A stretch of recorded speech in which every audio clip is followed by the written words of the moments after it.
Good evening, everybody. Welcome to, I forgot to put up the overlay.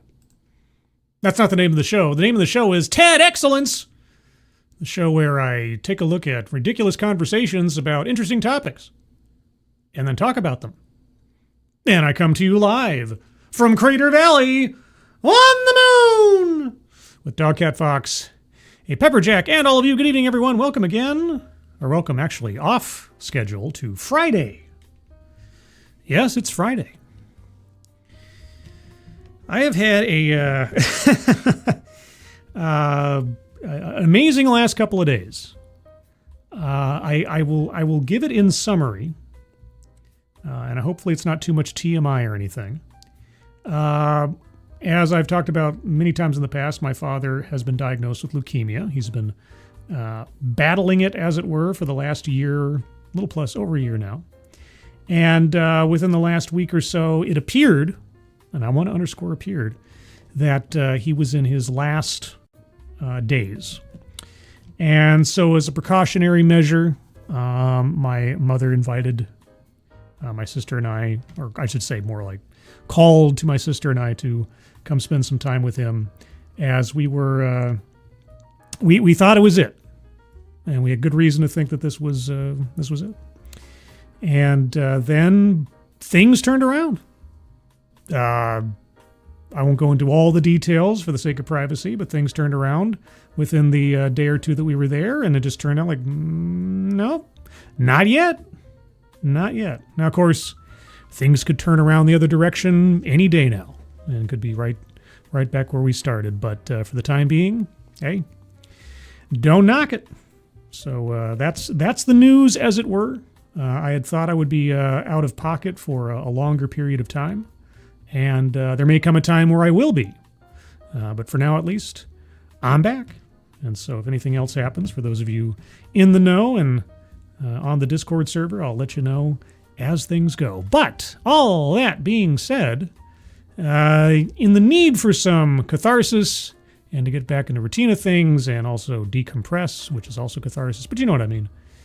And since I hadn't done a TEDx this week, I thought, why not? We'll do a little TEDXtravaganza and do a triple feature. Granted, I can last through it all. So we're going to do the TEDx I had intended to use for this past Thursday, and then two shorter TEDx's that I've come across that might be interesting.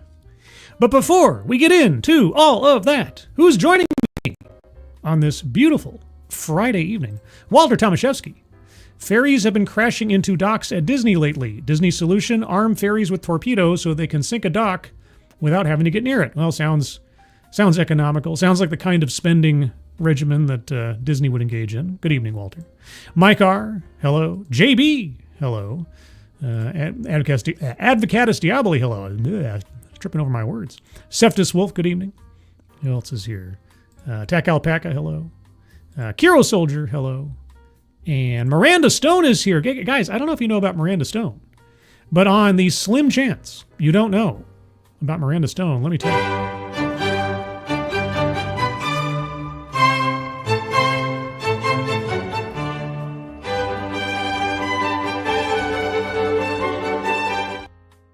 And before I forget, guys, at the top of the chat box, I put a link up there to the donation page to the Leukemia and Lymphoma Society. That'll probably be up there for the next several streams in recognition of my father and his struggle. So please, if you have the opportunity, please take a look at that. And if you can donate, please do so. But even if you can't, if you can share that out on social media, that would be appreciated. So thank you ahead of time for that. Robert Pincus, hello. JMK, good evening. Long time. I believe it's been a while since I've said that name out loud. So JMK, nice to see you. Who else is here? Theater Winch Ginger, good evening. And Found is here. Hello, Found. Pope Tyrannus III, the Blessed Lich. Hello. And the Alexander, both of him are here. Derek LaRue, holy cats. Or I should say, holy duck. Duckling. Derek LaRue, gosh, thank you so much, Derek. Appreciate it so much. Let me make sure to make that official here. Thank you, Derek. Get that on the permanent record. That's very generous. Thank you, Derek. Hope you're having a good evening, and hope you enjoy the show. Golly gee whiz. Angelverse, good evening. Revenant Warrior, hello. Revenant Warrior, I hate to start coming across like a boomer or something, but do I know you? Are you new here? I don't recall saying that name before. If I did, and I'm forgetting, I apologize. TC, good evening. Anybody else? I think that's everybody. If I missed you, if you're lurking, if you're in the future, good evening. All right, so we're going to start off with the first one. The first one being the TEDx I was going to do on Thursday night. It is how to build a more inclusive feminism. Oh boy. And by the way, tonight's bingo card is bingo card B. B as in to be or not to be. Sure, links to the bingo cards are in the description below. We're going to use the one bingo card for all 3 talks. I'll be color coding for each talk to keep track of which one gets the most bingos, if any at all. And so get your bingo card Bs ready. Also, Random American, good evening. Jessica J, hello. Any relation to Lady J? If you're old enough to remember who Lady J was, congratulations. All right, so guys, how do we build a more inclusive feminism? Well, this lady has almost 20 minutes to tell us. So strap in, and here we go. Serene Cater. Okay. At 4 a.m. on a spring day in the early 2020s. 4 a.m. on a spring day in the early 2020s. It sounds like a true crime video opening or something. Let me turn down the background music just a smidge, so I'm not drowning her out by any chance. Oh my gosh, Kieverdam, thank you so much. You're here too. Well, good, Kieverdam. Good evening to you, and thank you, Kieverdam, so much. Hope you're having a good evening. Yeah, it's very generous of you.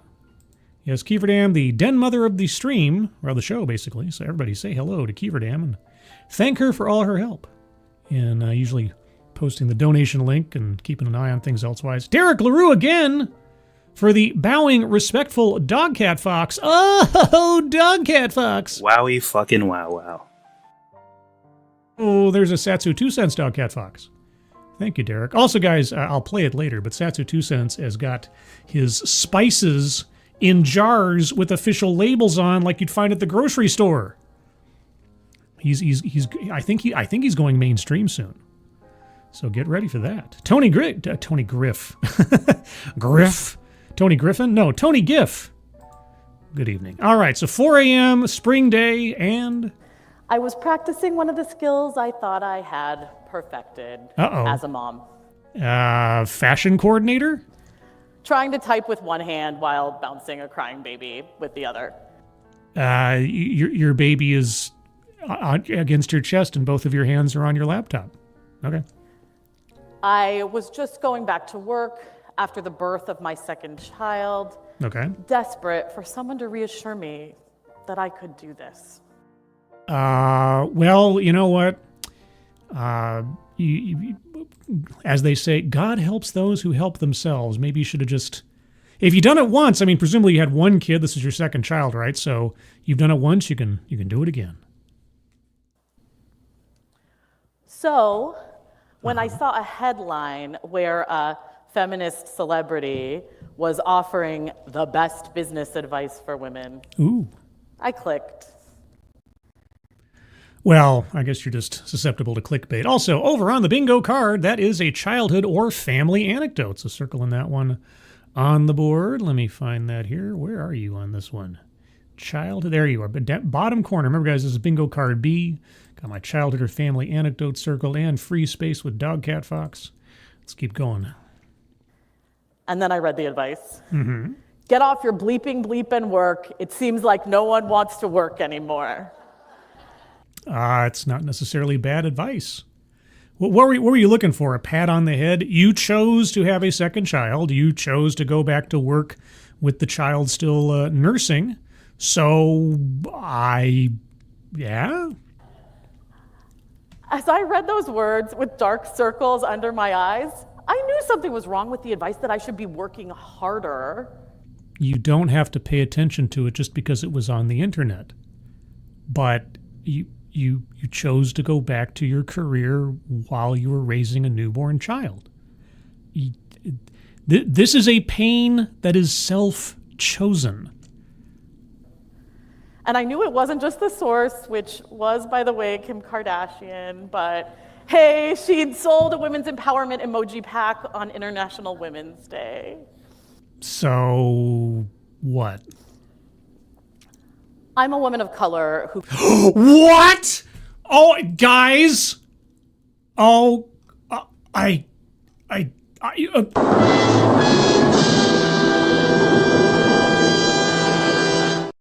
Oh my gosh, you know what that means, guys, don't you? No, seriously, I'm asking. I have no idea what I'm supposed to take from that. I don't know.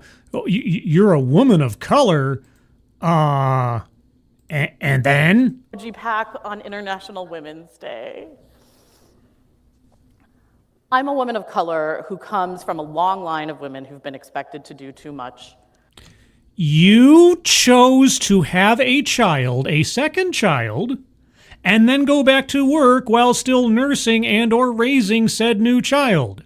You weren't expected to do anything. You chose to put yourself in this position.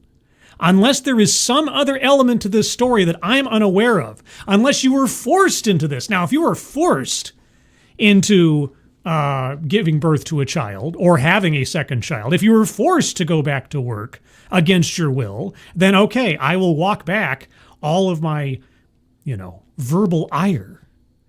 But right now, the sympathy meter for me is down in the basement. I've spent the last decade and a half researching the values that underlie feminist movements and criticizing what's often called white feminism. Yeah, just give us a definition of what white feminism is. And by the way, circling feminism on the board. And I should already, but I'm gonna give her a little bit more space here. I should circle plays victim. In fact, I'm going to circle plays victim. I was thinking, I'll give her a little bit more time. Nah, we're already there. We've already crossed that threshold, so plays victim. Also collectivizes his own demographic. I am a woman of color, like that's supposed to mean anything. And so, yeah, so far on the board, guys, this is bingo card B. We have feminism, plays victim, collectivizes his own demographic, free space, and childhood or family anecdote. There are probably others, but let's keep going. So I was already suspicious of an elite woman's claims about what all women should do. Wait.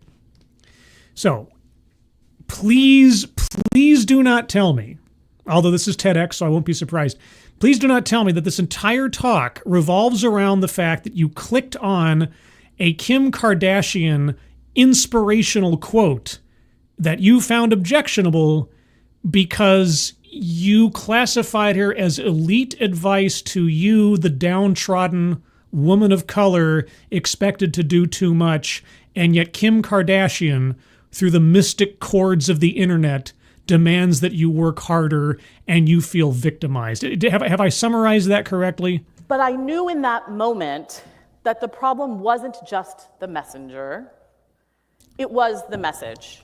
Oh my God. Oh my God. Stop complaining and work harder. Oh my gosh, stop being lazy and work, was the message as far as I got it. Thank you, Duck Dog. She's an insufferable clam. Well, she hasn't made a good impression so far.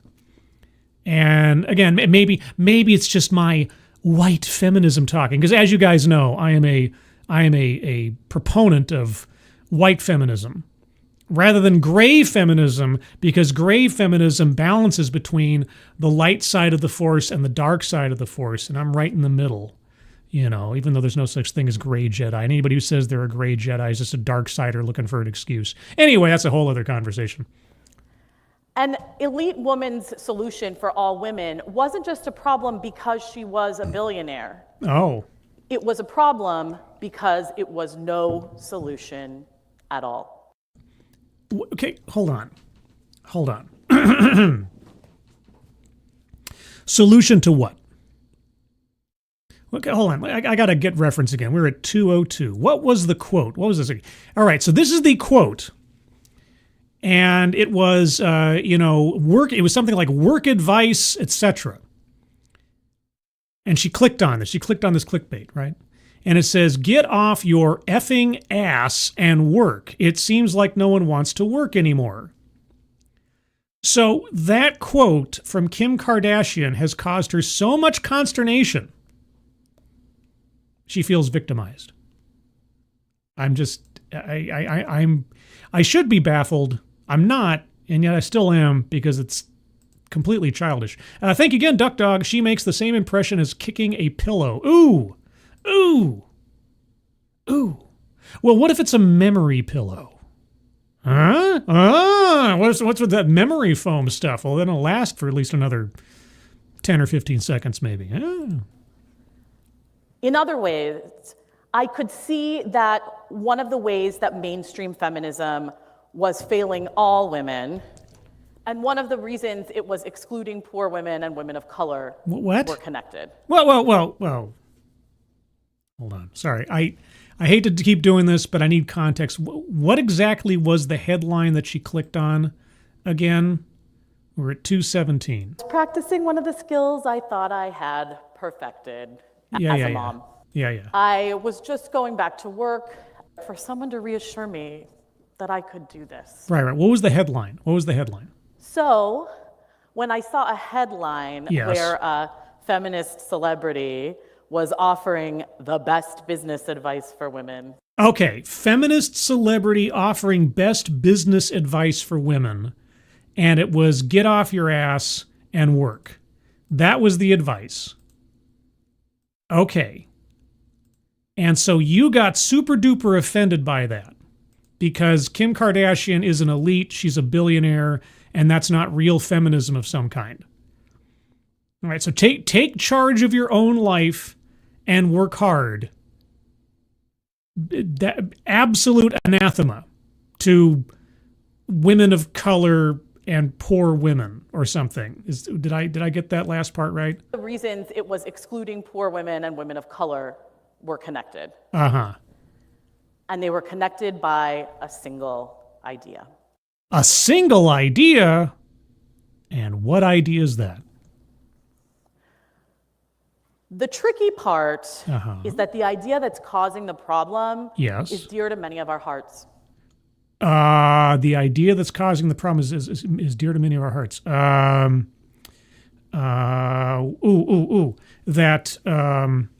the Punisher should not be represented as a psychopath. I mean, that's dear to my heart. That's apparently not the direction that Marvel's taking. But anyway.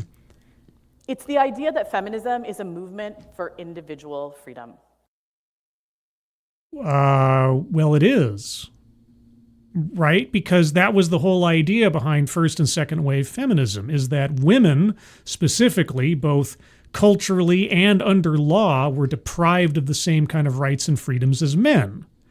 And so in order to allow women under law and under, cultural mores to have their own agency, to make their own decisions individually and not be dictated to by outside forces, they could have the individual freedoms that they were previously denied. Now, that doesn't prevent a woman from making decisions that completely mirror how women behaved in the past under such laws, if that is their choice. But you don't have to. You're not forced to or expected to necessarily, generally in society, and certainly not under law. So, I can't wait to hear what her problem is with this. But anyway, Advocates Diaboli, mind reading when it comes to take the advice. She took it to mean get a job and not just do more for yourself to get it. Is that what she said? I thought she said work harder. Was that it? Because I was... Okay, well, I mean, there's plenty of mind reading going on. Don't worry, that square will be circled, but especially this last one here. Okay, so if feminism was not about empowering individuals, or how did she put it again? It's the idea that feminism is a movement for individual freedom. Oh, individual freedom. Okay, then what is it a movement for? That idea is all around us. Feminism, we hear, is about women and gender-expansive people.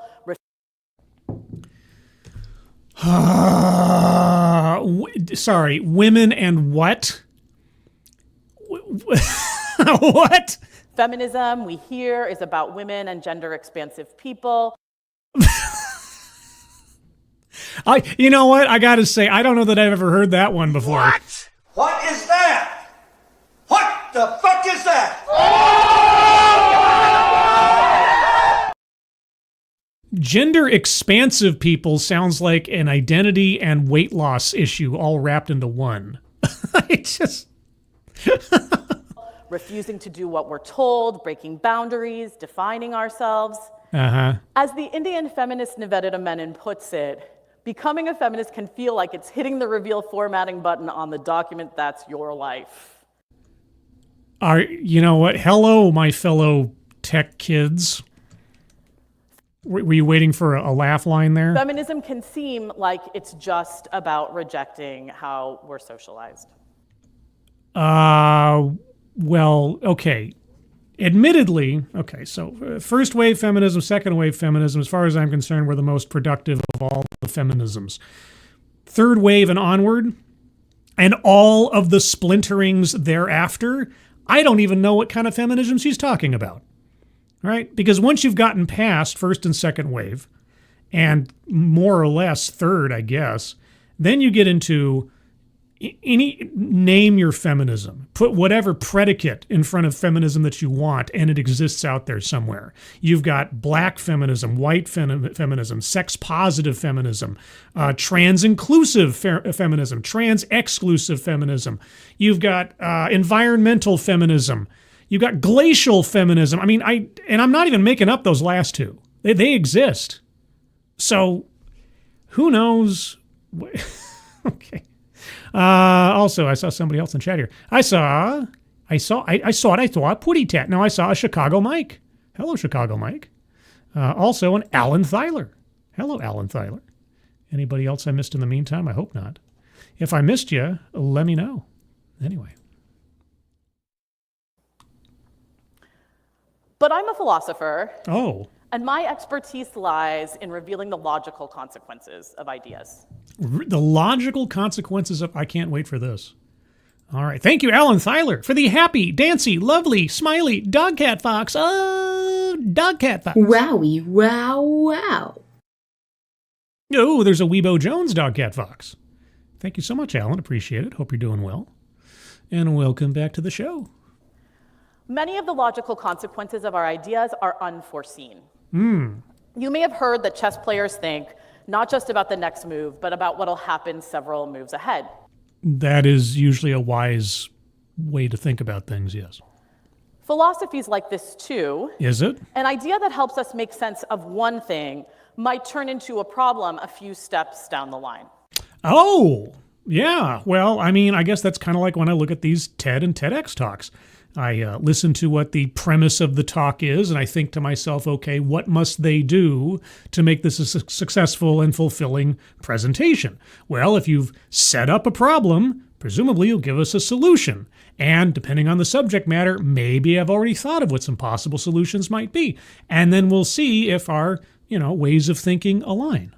So far, you chose to have a second child and go back to work while that child was still a baby and raise that child actively. And then you clicked on a Kim Kardashian quote and decided that you'd been injured. And somehow throughout the course of this talk, I have to presume you're going to solve for the problem of Kim Kardashian quotes. Otherwise, you're going to solve for the problem of the consequences of your own choices. I'm not quite sure which one it's going to be. I guess we'll find out. I like to say ideas have secret lives. Philosophy helps us expose them. Are you a philosophy professor by any chance? I saw professor in your title somewhere in here. And I think that the idea that feminism is about individual freedom has a secret life. It's having an affair with patriarchy? It helps us make sense of the idea that gender as we know it feels and is constraining. Gender as we know it feels and is constraining. Well, I mean, except for those gender expansive individuals, but otherwise, how do you mean? Tell me about the shackles of two distinct possibilities of biological reality that ultimately say absolutely nothing about what kind of person you will be or what character you will possess. But it also has downsides. Oh. One of these downsides is that it makes the idea that feminism is about hard work seem plausible in the first place.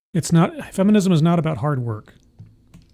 Feminism is not about hard work. It's about egalitarianism.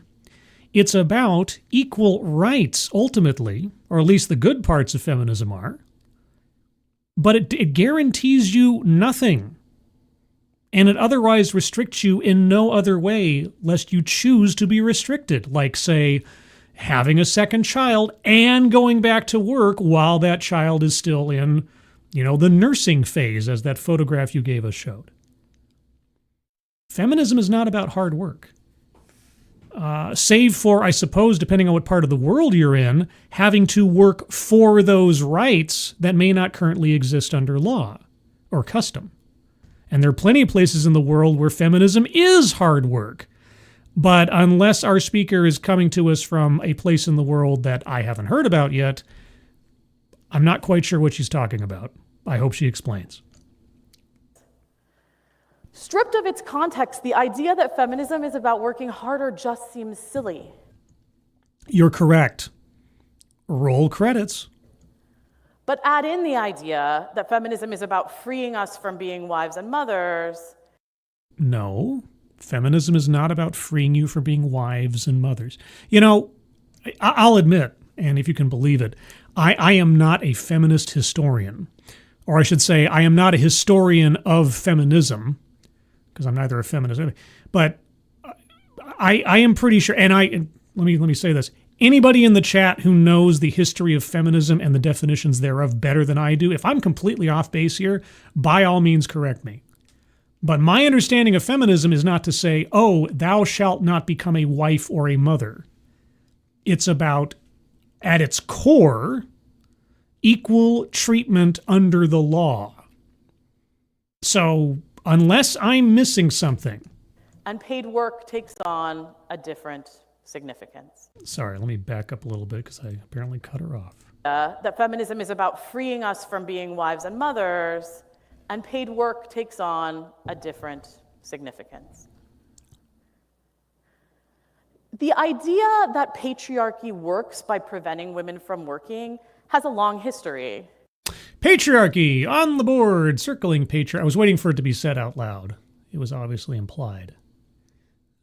Patriarchy preventing women from working. Okay. Oh my gosh, we are one square away from a bingo already. We just need microaggressions or unconscious bias or a reasonable enough facsimile in her presentation. It's part of the story you might have heard of as the origin of feminism, the story of stifled housewives in the 1960s. Well, no, the origins of feminism that I always heard was sort of the suffragettes and voting rights and that kind of thing. But sure, if you want to skip, an entire half century or more of women fighting for equal rights under the law, it's perfectly fine. These women, who were largely upper middle class and white, because that's who was celebrated for being a homemaker and who had the economic security to be one. And who were fighting for equal rights under the law for women. Women, writ large. I don't know if you've looked at the Civil Rights Act of 1964 anytime in the recent past, but it does not say, thou shalt not discriminate in employment or in, say, programs or activities funded by federal money on the basis of your gender plus your race, and anyone who isn't white does not have these same rights. But, okay.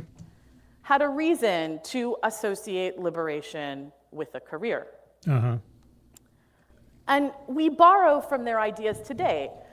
Because obviously any woman who is not white did not have a career nor worked prior to the 1960s. Or something. Liberation with a career. And we borrow from their ideas today. When we tell little girls that feminism is about not letting anyone tell you you can't be an astronaut, or when we coin phrases like the tyranny of low expectations. I haven't heard the tyranny of low expectations. I've heard the soft bigotry of low expectations, but I'm sure there are variants out there. There's something right about both of these, but when they are sucking up all the oxygen in the feminist room. What are you talking about? Honestly, I'm confused. What is the point she's aiming for here?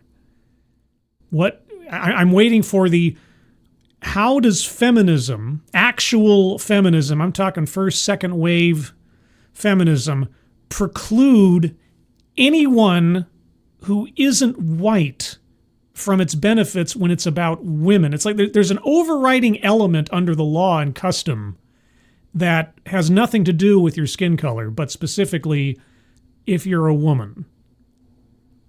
Okay, now that's not me saying there aren't any racists who call themselves feminists or anything, but practically speaking, functionally speaking, what are you talking about? Also, JPS, good evening. And Killer Turnus, good evening. Hello, my not broke rear says hello.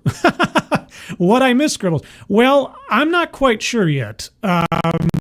The Great Pumpkin on the screen is apparently upset that Kim Kardashian thinks that you have to work for a living and that feminism is inherently racist for reasons. And yes, that's about all I've got right now, amongst other things. So there you go. Previously on TED Excellence. We're in trouble. Oh, sorry. What are we in trouble about? Sorry, I got to back up. We coin phrases like the tyranny of low expectations. There's something right about both of these, but when they are sucking up all the oxygen in the feminist room, we're in trouble. Give me an example. Give me an active example. You're talking in such generalities and abstracts. I need something I can, proverbially sink my teeth into. The trouble is that women are tired. Oh, well, then maybe you should stop working and go take a nap. Oh, we don't want you to be tired. Oh. It's the 2020s, and I am not the only woman trying to bounce a baby and work at 4 a.m. I'm sure you're not. But once again, I come back to the unavoidable truth. That is a situation you made for yourself. Because again, unless you're going to tell me that you were forced to become impregnated and carry that child to term, unless you were forced to go back to work while that child was still in the nursing phase of things, I have zero sympathy.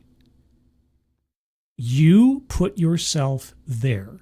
This is a consequence of your own choices. Kim Kardashian didn't put you in that situation.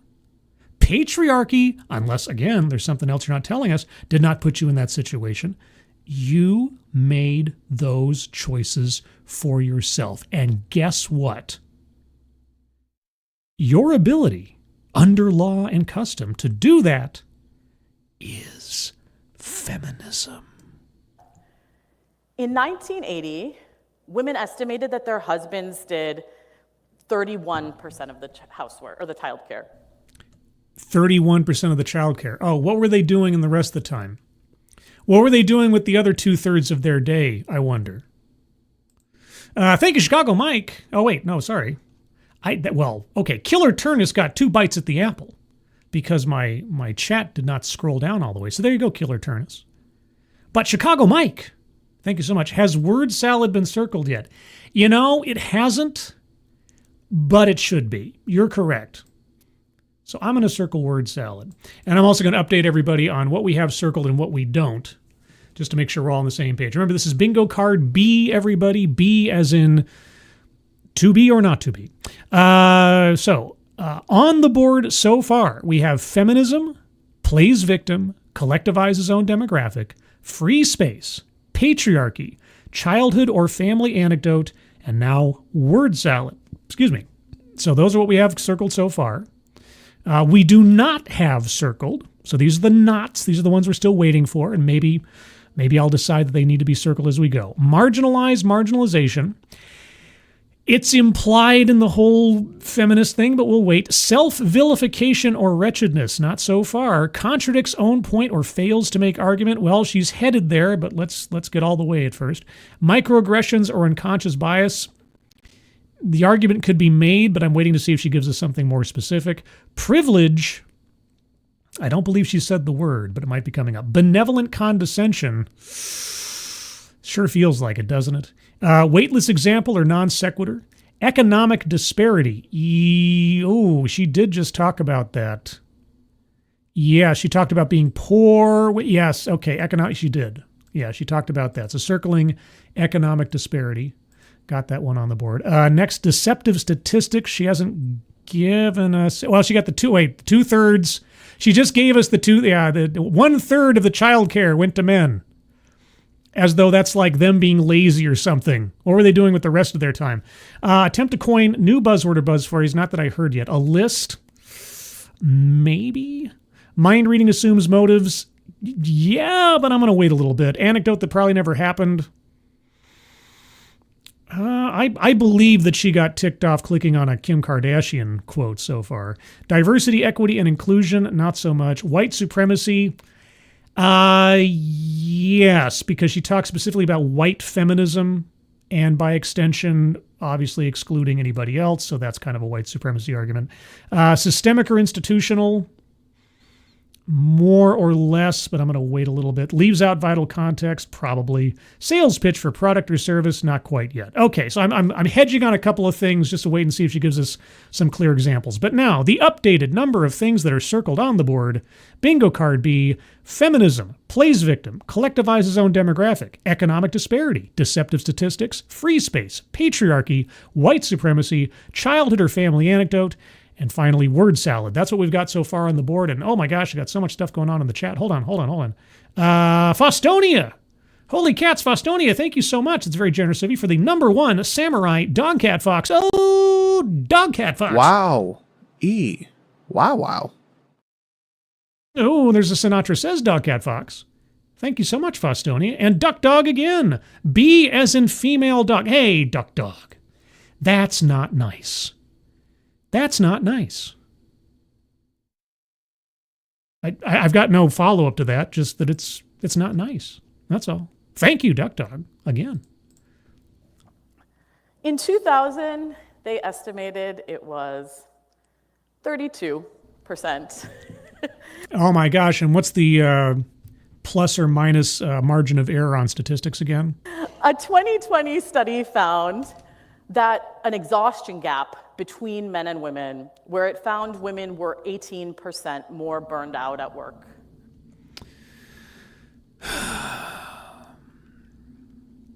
So, men are working 2/3 of their time and then spending 1/3 of their time in childcare. And that pattern has not changed in these stats that you've given us over the course of a 20-year span. So almost like, even though with the advancement in law and custom of feminism, gender roles kind of still plateau in the same areas. So obviously, that means women are being suppressed and oppressed.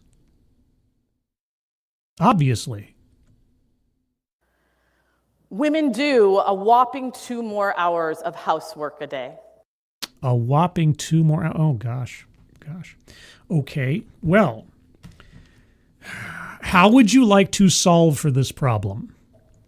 And women whose jobs demand long hours are 3 times as likely to get heart disease, cancer, or diabetes, likely because of the additional hours they spend working inside the home. Well, then maybe they should pick a less intensive job.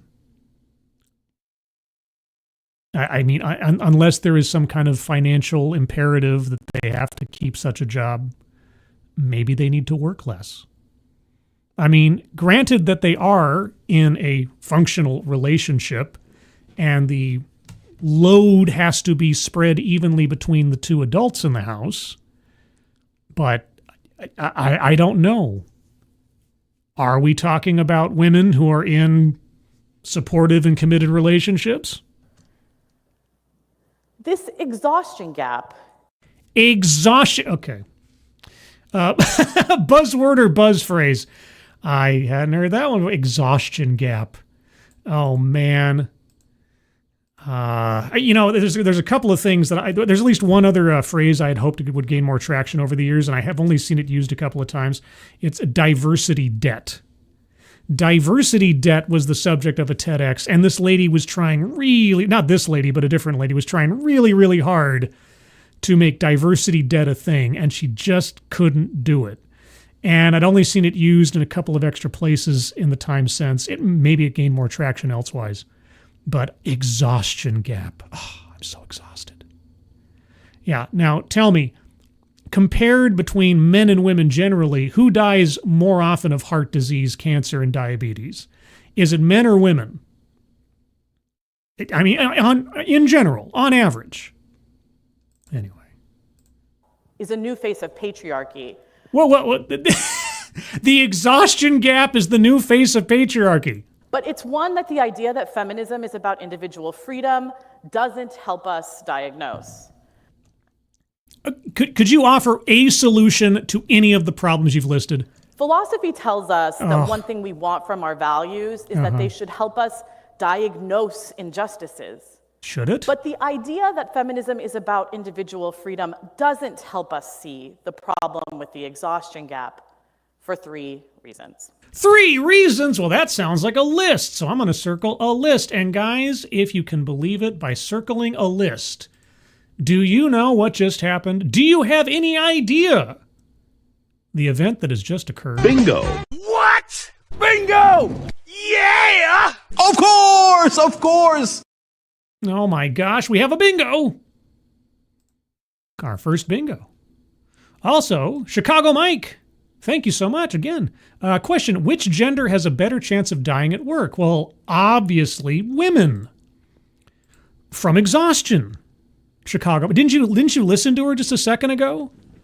You know, between housework and raising the children that they chose to have and also taking on a full-time job with all that stress, obviously, it's women. They'll just be, walking along and doing their job at work and suddenly just, like fall over like a fly, the dead fly.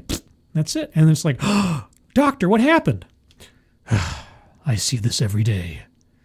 She died of exhaustion. Damn it. I wish there was a cure. Obviously, feminism did this. Something like that. That's how it goes. Next time on Feminist MD. Anyway. First, the exhaustion gap is a gap.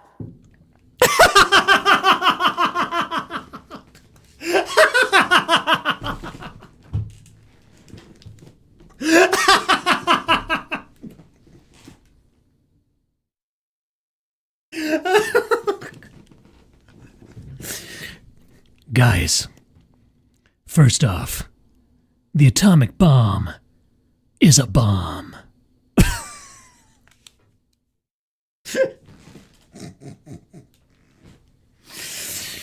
Everyone, tautology is tautology.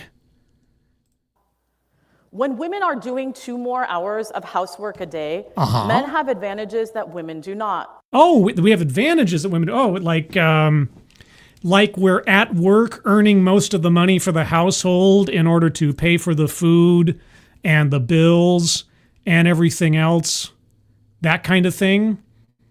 So while I'm not doing the housework, I'm doing work. I obviously, obviously, guys, men get 2 hours a day vacation from everything. When they're outside of the house, they're not spending 2 hours in the car commuting from place to place. They're not spending 2 hours having to do physical labor or put their lives on the line in some way, shape, or form, whether it's in a hazardous job or a job that requires them to actually, defend other people or so. No. They're just taking a 2-hour-long break, guys. One long coffee break. That's what men are doing while the women do the housework. So every week, every work week, they get 10 hours off to just twiddle their thumbs. Golly gee. What are we going to do about this, guys? Kiro Soldier, thank you so much. A gap is a gap. Earth-shattering revelation. Yes, everyone. The Grand Canyon is a gap. Shock of shocks. Anyway, you were saying? Across the race and class spectrum, women are doing more, but getting less. Doing more, but getting less. Okay, so what would you like to have happen to solve this? Do you want your husband to give you an allowance for doing the chores? Is that what you're asking for? What exactly are you proposing? Spectrum, women are doing more, but getting less and mattering less. Mattering less? How do you quantify that? This just isn't something we can see if we focus only on individual freedom. What? That focus doesn't tell us to look at inequalities. Okay, then what should we be looking at, and how shall we assess each individual situation if we're... What? It just asks us to think about whether people are doing what they want to do. What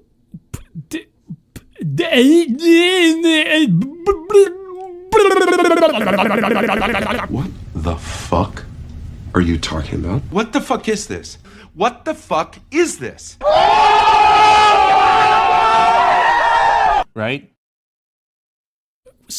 Honestly, what are you talking about? Second, what? That was first? the idea that feminism is about freedom makes it seem like we can solve the problem by reducing constraints. I'm not even sure you've articulated what the problem is yet. You've shotgunned a whole bunch of different things at us. But okay, what shall we do? But the real changes we would need are active financial support. What? And a change in how we define work. Do tell. What financial support do you require? And how would you like to redefine work? The work women are doing just isn't defined as work.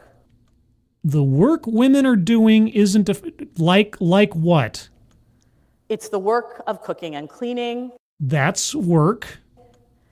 It's the work of caring for children and... Yes, that is work. Okay. Are you talking about compensated work? Do you want free money for taking care of the house you own and taking care of the children you decided to have? I think we call those tax breaks. It's the work of cooking and cleaning. It's the work of caring for children and older adults. Uh-huh. It's the mental load of making sure there's always toilet paper on that roll and making sure that the doctor's appointments are scheduled. Yes, because as we know, men in family relationships have absolutely no concerns on their mind for the welfare of their family members or the other mundane tasks that need to be taken care of in the course of a week. As we know, it's all on the shoulders of women.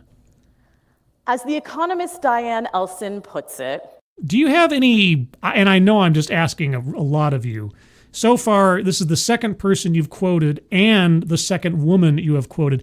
Is there any possibility that a man could have a useful idea or concept that you've used in your life? Women are not the world's most underutilized resource. You misquoted your own person there, unless or either you've misquoted her or your card has misquoted her. We are the world's most overutilized one. Oh, okay. What would you suggest be done about that?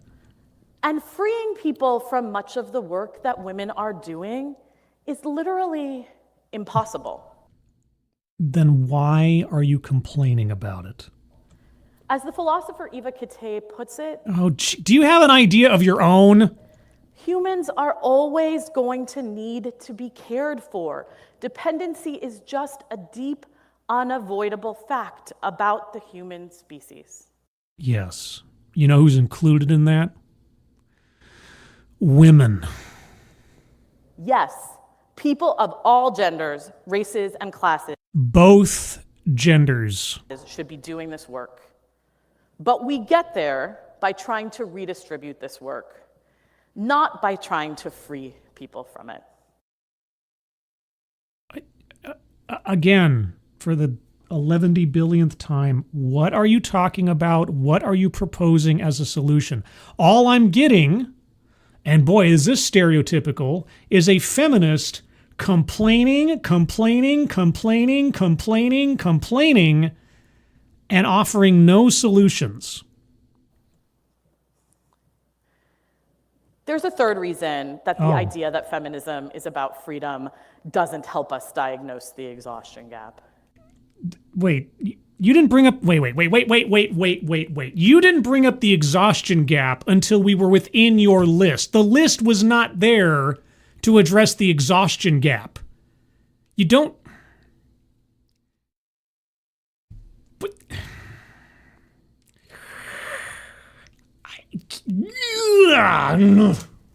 It's that women are often choosing to work as hard as we do.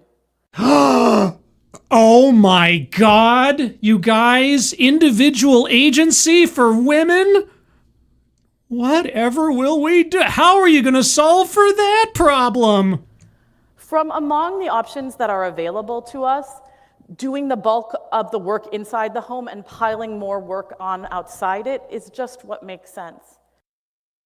It's just what makes sense. Well, again, I don't know what every individual household's financial situation is. If you decide to have 2 kids and you've only got a single income coming in, well, somebody's going to have to pick up the slack. Or if you choose to work full time to try to prove yourself against the travails of the patriarchy, your exhaustion is your own reward. So I'm not quite sure what you're complaining about now, but it's obviously something. It's obviously something. Kiro Soldier, thank you so much. All feminists ever do is complain like toddlers. Well, not all of them. Again, this is why we have to be very careful here. It depends on what kind of feminist we're talking about. Is it someone of the second wave? Is it someone of the early third wave? Or is it some nut job from radical feminism onward? I don't know. I've heard some very, very rational and reasonable feminists before. But they're usually my mother's age because, I'm not quite sure anymore when somebody says I'm a feminist exactly what they mean, because unless you're just an old school equal rights under law, if you're part of the ERA type feminism era, well then, okay, I can agree with that. But outside of that, it's an absolute roll of the dice. But anyway, I'm still waiting for her to give us some idea of what she'd like to have done. And one of the reasons for this is simple. We live in a society where working outside the home is pretty much the only available path to economic security. Nonsense. Not these days. I mean, this talk was given in May of 2025. Sure, there is a large swath of the workplace that still exists outside the home. But there are definitely now versus times past, there are a ton of companies that will allow you to work remotely or part-time remotely and elsewise. So I unless she's talking about a different part of the world or economic situation, I don't buy it. This is perhaps the darkest side of freedom feminism. The darkest side of freedom feminism. Is that what it's called? It makes it seem like women's overwork is a sign that feminism is succeeding. After all, we're making choices and doing what we want to do. Okay, well, here's the thing. The rate of women participating in the workforce full-time has been used for quite a while as a metric by which feminists claim women are still being oppressed. Let's think for a moment to the pay gap. Remember the pay gap, everybody? Has it disappeared from everybody's radar? Yeah, where the average amount of money made by a man working full-time was significantly larger than a woman making their money full-time. And this gap was seen as evidence of patriarchy, of the suppression of women. It wasn't that there was simply a differential between men who worked full-time versus women who worked full-time in the amount of money each earned on average. And that gap between the two wasn't a complete smorgasbord of factors. No. It was evidence of women being kept down. Yeah, it is interesting, isn't it? So, what, again, where are you going with this? And there's no one more likely to choose to work themselves into the ground than the women with the fewest race and class advantages. Oh, here we go in intersectionality. Also, working themselves into the ground. Do you want to, since you're so big on looking up statistics and things, would you like to look up how many men die on the job as compared to women in an average year? It's the women with the fewest options who have the best reasons to pile more and more paid work on top of unpaid care responsibilities. So now, disadvantage is inherent to one's race. You want to expand on that? This is one of the deep connections between freedom feminism and the exclusion of poor women and women of color. This is exactly what I was talking about before. Again, think of any adjective, any concept as a predicate and put it in front of feminism, and it probably already exists, or someone's already come up with it. Freedom feminism. Cloistered feminism. Book feminism. Cell phone feminism. I'm just looking around the room at different objects that I see. Floral feminism. I bet it exists. The idea that feminism is about individual freedom just has no story to tell about the injustice of being worked into exhaustion. So what do you suggest be done? You are now 11 minutes into a 19-minute, 27-second talk, and I still don't know what you mean to be selling me, except that all feminisms are bad, especially feminisms that would promote personal, individual freedom. And then there's the irony that for many poor women and women of color, paid work isn't freedom from the home. No, it's work. It's labor. What? It's work in someone else's home. What?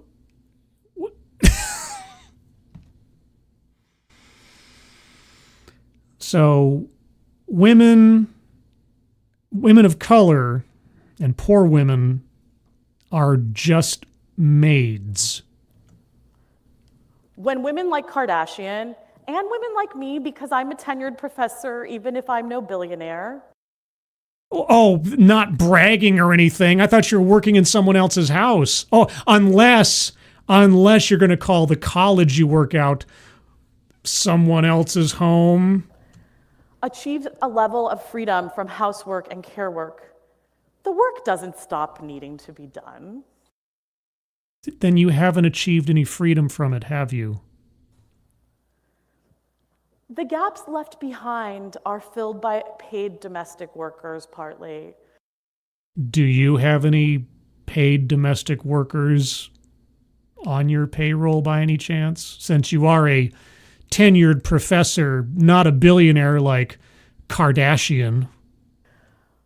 Who clean homes, care for children, and support elders and disabled people. And it's all honest work that is nothing to be ashamed of. What are you talking about?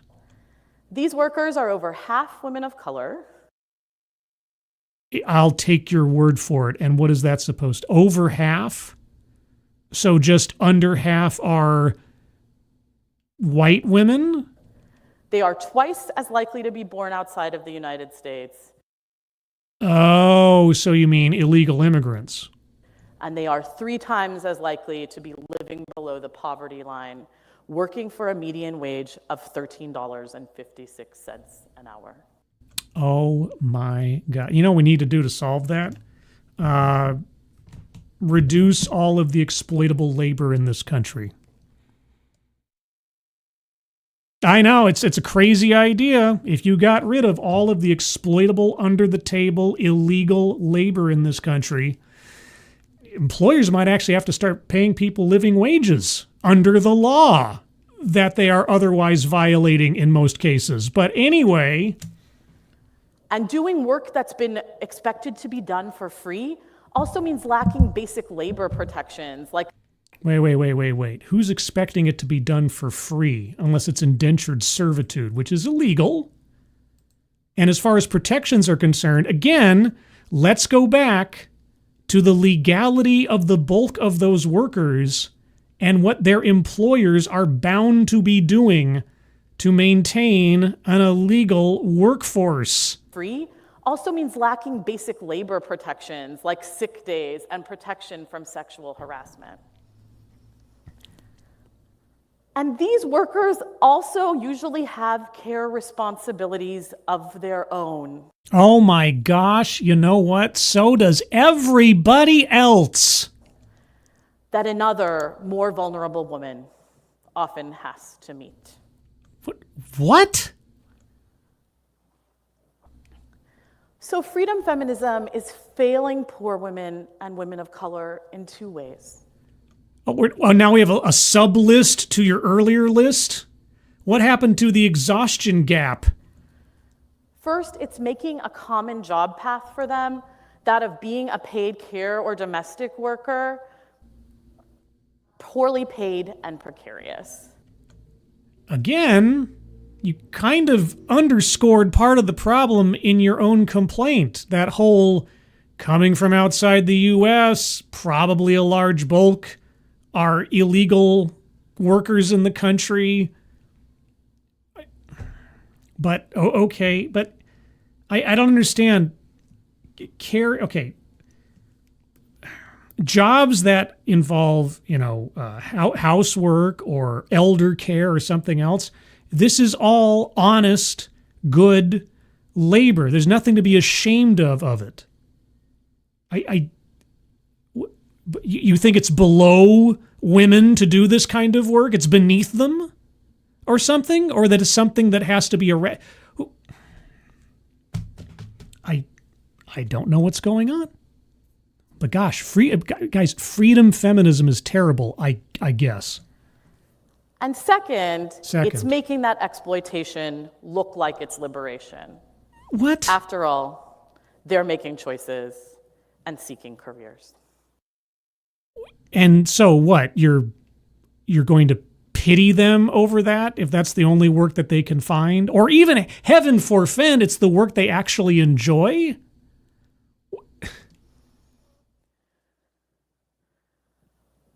But... okay, we have a but coming. This isn't where we had to end up. Who's we? What are you talking about? Or what the future of feminism had to be. What? Huh? Instead of taking advice from Kim Kardashian, which you're not obligated to do, and you're laughing about it, so you must take it really seriously as a problem. or from a watered-down version of the ideas of 1960s housewives, What? I and we could be taking it from Johnny Tillman. Johnny Tillman? Is that a football player? Tillman, a divorced mom of 6 who founded the National Welfare Rights in the organization in the 1960s. Divorced mom of 6. Whew. Thought that the way to make change for all women was to start from the bottom up. Okay. She introduced herself to mainstream feminist America by saying that the women on welfare were the canaries in the mine. Okay. Well, first and foremost, activists for civil rights back in the 60s or thereabouts, not necessarily inherently more credible, but there is at least an air of credibility that I reflexively think of. But you're going to have to explain what you're talking about, because it's not as if, poor me type people didn't exist back in the 60s too. What do you mean? As she put it, every woman is just one man away from welfare. So what was she? She wasn't arguing for more free money, was she? And she added, Yeah. our issues are important to all women. Oh. The right to a living wage for women's work, the right to life itself. Well, again, context is king when it comes to things taken out of different periods of time. For women's work. So are you talking about a stipend for staying home and taking care of children? Golly, there's nothing like that on the books right now at all, is there? The NWRO, a self-identified feminist organization whose members numbered in the tens of thousands, wasn't telling anyone to get up and work. Maybe they should have been. That's because its members were already working. Oh, okay. All of them. Every single one of the 10,000. Nobody was resting on their laurels or expecting a handout. I mean, if you say so. They were moms on public assistance raising their families. Right. Oh, yeah, we have to redefine work. Right, guys. Right, okay. And Tillman's feminist dream wasn't to be freed from caregiving. She, like 90% of the NWRO's members, was a black woman in America. Oh, and that's supposed to mean what? She knew that part of the legacy of slavery had been being separated from your children. Oh my gosh. Where does the school board find them? And why do I keep picking them out of the TEDx pile? And she knew what it was to be caricatured as a bad mom. You mean someone who's had 6 kids and has no man around and keeps having more kids that she can't take care of? And I don't know. I got to tell you, there's... Yeah... So, and Carrie, here's the thing. You can describe to me someone who's had 6 kids, single, etc., and I don't even need to hear it. It matters to me not the race of the individual. I already have questions, regardless of what they look like. I already have questions. the NWRO fought to revalue care work. How so? They fought to make America see moms, especially poor black moms, be seen as doing socially valuable labor. Where are the fathers in this? Where's dad in this equation? You know, I mean, it takes two to tango just to make a kid. Any consideration for parents writ large and not just women by themselves, singling them out? Or are you encouraging man-less women with households and children? That meant greater welfare benefits. Free money. It meant a universal basic income. Free money. Regardless of whether society valued the work you did. Regardless of whether society valued the work you did. So free money and free money. It meant a right to rest. Free money. And pleasure. And it meant... Wait. It meant a right to rest and... I have a right to pleasure. I... Really? You guys... Oh, so, well, wait. What am I talking about? I'm not a single black mother of 6 children. Obviously, it just, yeah, these things don't apply. I'm sorry, I shouldn't even be part of this conversation or lecture. And pleasure. And it meant fair wages and working conditions for daycare workers. Well, that was really specific. Oh, okay. And what under existing labor laws or labor laws that were evolving from the 60s up through today did that not include? Or was that not included in, I should say? What? What the?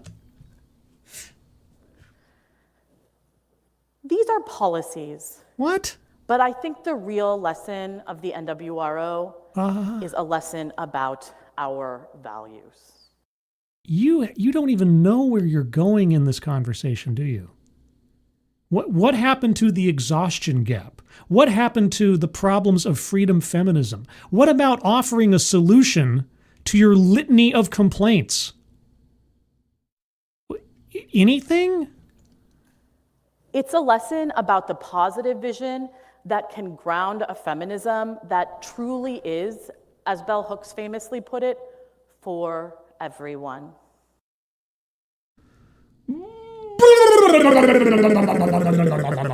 If I didn't already circle word salad, I'd circle word salad.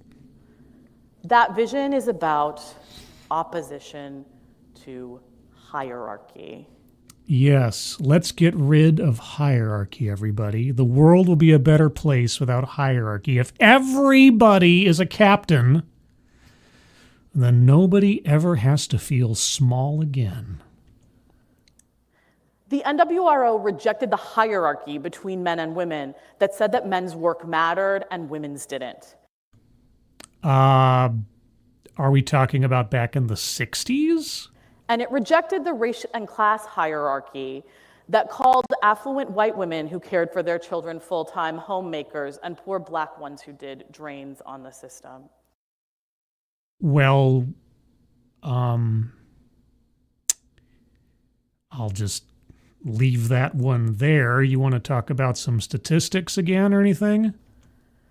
And they understood that racism and sexism were structures and hierarchies that affected entire groups of people. Really? Racism and sexism affected entire demographics of people? Oh my gosh, guys. And did you know that the exhaustion gap is a gap? And that the way to make change for the entire group Yeah. was to focus on the activism and policies that would benefit the most vulnerable. So women writ large without consideration of any other factor, maybe? I mean, that would be the lowest common denominator to benefit the most amount of people if you just deal with empowering one of the two genders writ large. But I guess that's not what we're talking about. Change was never going to trickle down, but it might trickle up. or across society. Oh, who is that a quote from? No? Years after the decline of the NWRO, Why would the NWRO decline? It was a perfect organization that eschewed hierarchies and helped all women. What? the philosopher bell hooks gave a name to the values that oriented activism like Tillman's. Oh, really? What was that name? Feminism was about ending oppression. Well, yes. Oppression was not the same thing as lack of individual freedom or choice. Oppression is not the same thing as lack of individual freedom or choice.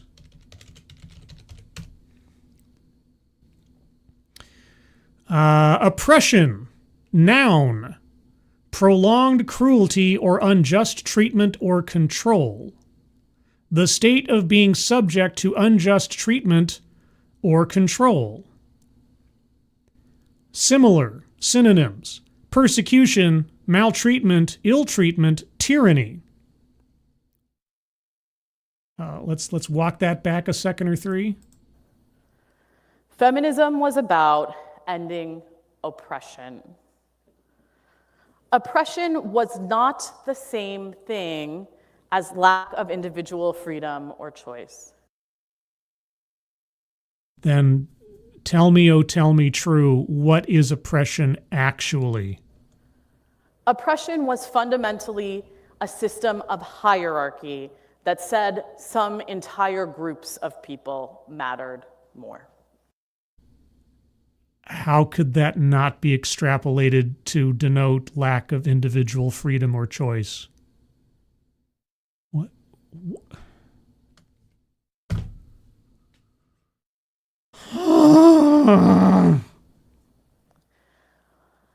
And the idea that feminism is about resisting hierarchy, Which is exactly what you told us it was. has implications far beyond the issue of care work. You don't say. You know, it has implications as far as medical work and rock mining and space flight and postal service. The idea that there's a hierarchy that deems some people bad parents has been central to today's reproductive justice movement. Now we're on reproductive justice? Which advocates for a right to parent. A right to parent? Who is denying anybody the right to parent short of you being proven to be an abusive parent? What are you talking about? That right includes, yes, the ability to say no to parenthood one doesn't want in the form of things like abortion access. How about a guy willing to say, I don't want to be a father to that child? Does he have that ability in most places with ease? But also active supports for parenting, like assisted reproductive technologies. Assisted reproductive, you mean like IVF? Gun-free schools. Gun-free schools. Yeah, you know, guys, you know all those schools out there that are big on letting guns on campus? Yeah, we really have to do something about those schools. I gotta tell you, you know, those NRA-sponsored public schools have got to go. I'm telling you. And prenatal care. Prenatal care. Okay, sure. And the idea that feminism is not about wanting to be freed from each other What? has laid the groundwork for feminisms that see rootedness in culture and community as sources of strength.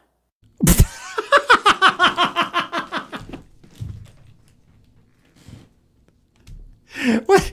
What? You gotta be fucking kidding. Right? Boy, oh boy. You know, I wasn't sure how someone was going to fill 20 minutes of a talk on feminism, but geez Louise, this is all just packing peanuts. This has been crucial for many women of color, especially Indigenous women and women from the global South, Oh, yeah. who have long fought for feminisms that don't drive a wedge between us and our communities. Do you want to name some of them? So far, we've only had freedom feminism. What other feminisms do you have? I began this talk by saying that ideas had secret lives. No, you began this talk about how you decided after the birth of your second child to almost immediately go back to what I presume to be semi-full-time work, and then Kim Kardashian from the distance made you feel bad. But maybe I'm just misremembering. Heaven knows my mind has been scrambled 3 times over by now. That also means they're gateways of possibility into worlds we haven't imagined yet. Like Terabitha? If you're a feminist, And I'm not. somebody's probably told you at some point not to settle. Well, I've been told that in different contexts, but has nothing to do with feminism. But our choice today isn't just about whether to settle in our personal lives. Oh, it isn't? What is it about? It's about whether to settle for a feminism that is working for almost no one and leaving many poor women and women of color behind. I don't even know what to say to that. You haven't even told us what freedom feminism was supposed to do in the first place, and then compare and contrast to what it is not fulfilling. And honestly, I got to say, I may have missed it, but freedom feminism is not a title I believe I've ever heard before, or at least not heard used with any regularity. So for her to talk about the failures of freedom feminism, from my perspective, and again, I'm no historian of feminisms, it feels like something that's almost like made up out of whole cloth to complain about. It sounds like a complete straw man. Thank you, Faustonia. Is that a ring on her finger? God, if that's what I think it means, that poor damn fool could easily be on self-ending. Careful now. Careful. Careful. Yeah, I don't know. I mean, I don't know what she's talking about. I don't know what her position is on anything because she's been all over the place, but thankfully we are just about done. Now is a great moment not to settle. Okay, I'm so glad that is over with. I cannot describe to you how happy I am that is over with. Well, I guess I could describe it to you, and maybe I will momentarily. 1 second here. Let me get the bingo card up on the screen. If I get to the right folder here. Pardon me, guys. I'm live television, and I am slightly discombobulated at the moment because of the nonsense of all of this. Where's my bingo cards? Bingo card, bingo card. Bingo card, bingo card. Dot, dot, dot, dot. There you are. Okay, bingo card, you go. No, that's not where you go. No, stop it. Stop it. Try this again. There you go. Bingo card. All right, let's bring up the bingo card. And let me get some background music going on here too, because I want to get that going. Okay, are we back up? Are we back up? There we go. Okay, I got to shrink the bingo card down just a smidge. Just a smidge. And let me update it because that is not the most current appearance. There we go. That is the bingo card as it appears right now. Boy, howdy. All right, so I'm going to go over the bingo card one more time by myself. If you guys have arguments for squares to be circled, hold on to them, and I will get to you momentarily. Marginalization, I think that goes almost without saying because she kept categorizing women of color and poor women and so on as being left out of feminism, etc. Self-vilification or wretchedness, at no point. And I challenge anybody to come up with an example. At no point did she make herself the bad guy in this story. She was always the victim. In any instant that she brought up herself, she was the victim of something. Contradicts own point, fails to make argument. How do we, let's build a new feminism. Do we recall her describing a new feminism to solve all these problems? I sure don't. Let's see, microaggressions are unconscious bias. Yes, there was the constant refrain of women's work and what women were expected to do and how to justify this, that, yeah, so we're circling that one. And if you can believe it, because I circled that square, guys, it's... Bingo. What? Of course! I had a dog, and his name was... What? I had a dog, and his name was... Bingo! Of course! Double bingo. Oh my gosh. Moving on. Privilege. I think it was more than implied that men get 2 extra hours of not having to do housework during the week. Or sorry, every day. Pardon me, every day. Because those 2 hours are spent in actual, work to earn money for the food on the table, which is obviously a privilege they possess. Benevolent condescension. Anybody who is a caregiver or some kind, that is obviously some kind of analogous slave labor that you've been duped into. So, yeah, there you go. Weightless example, non sequitur. Can I count the ways? Exhaustion gap. Kim Kardashian quote. Anyone that she quoted along the way to try to prove whatever point she thought she was making. I mean, it just goes on and on and on. It's the Energizer Bunny of arguments, I suppose. But anyway. Ooh, that's a bingo. Right? Yeah! Mind reading or assumes motives. Yes, to understand and assume that women are not capable of making their own choices or shouldn't be allowed to make their own choices, or I'm not quite sure where she was going with any of it, but the fact remains. Oh, won't somebody please? Bingo. B-I-N-G-O. Okay! Right? Anecdote that probably never happened. Okay, now this is going to be the tough one because I believe all the anecdotes that she gave us. I believe that she was sitting there after having her second kid and deciding of her own volition to go back to a full-time job of being a philosophy professor, and that she clicked on some clickbait article and she got a piece of advice from Kim Kardashian that made her upset, that set her off, hurt her widow fifis. I believe that story. I believe that to be true.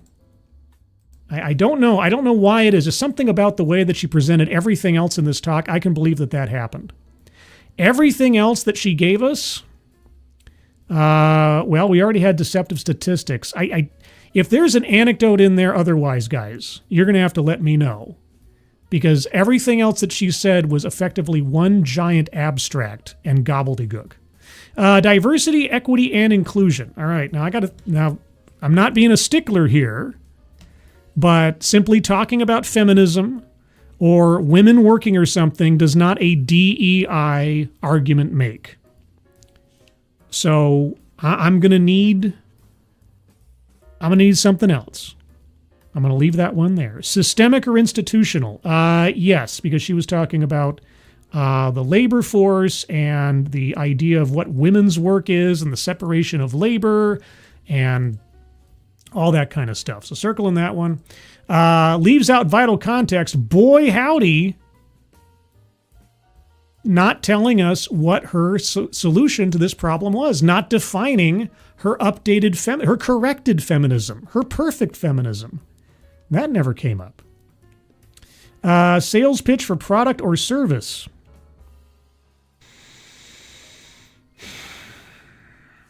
She quoted several individuals. She did mention that she was a philosophy professor, but I can't say that there was a product or service that she was pushing.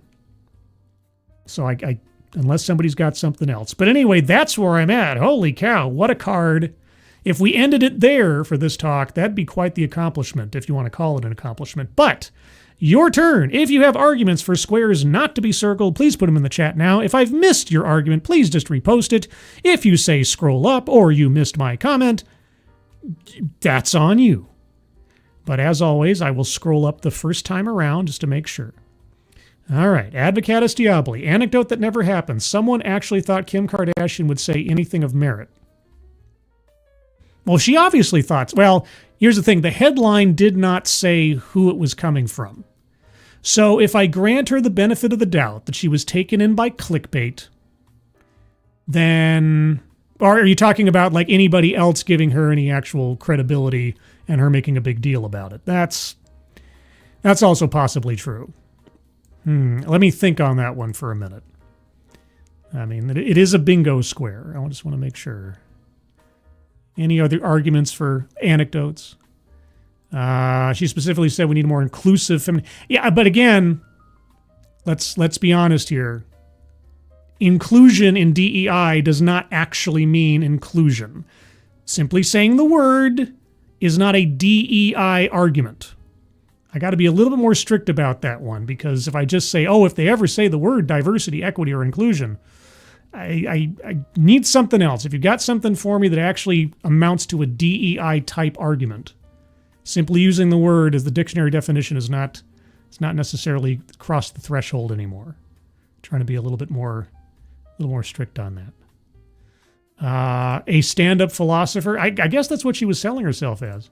Revenant Warrior. Would her considering herself among the elite because she is a tenured professor count as self-vilification?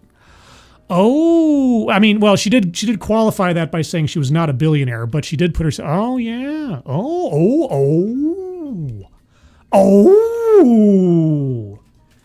I guess that was a little bit of self-deprecation, wasn't it? Yeah, and it was very mild. And it was very quick. Oh. Revenant, you have convinced me. You have convinced me. And as a result of that, oh my gosh, guys, it's a double bingo. What? Bingo! Yeah! Of course! Bingo. What? Of course! Oh my gosh. I know everybody's going to be straining for that blackout, but these have to be really good arguments. I cannot let them be just softballs, guys. It cannot be softballs. Advocatus Diaboli. She also mentioned the global South women and women of color. That is diversity.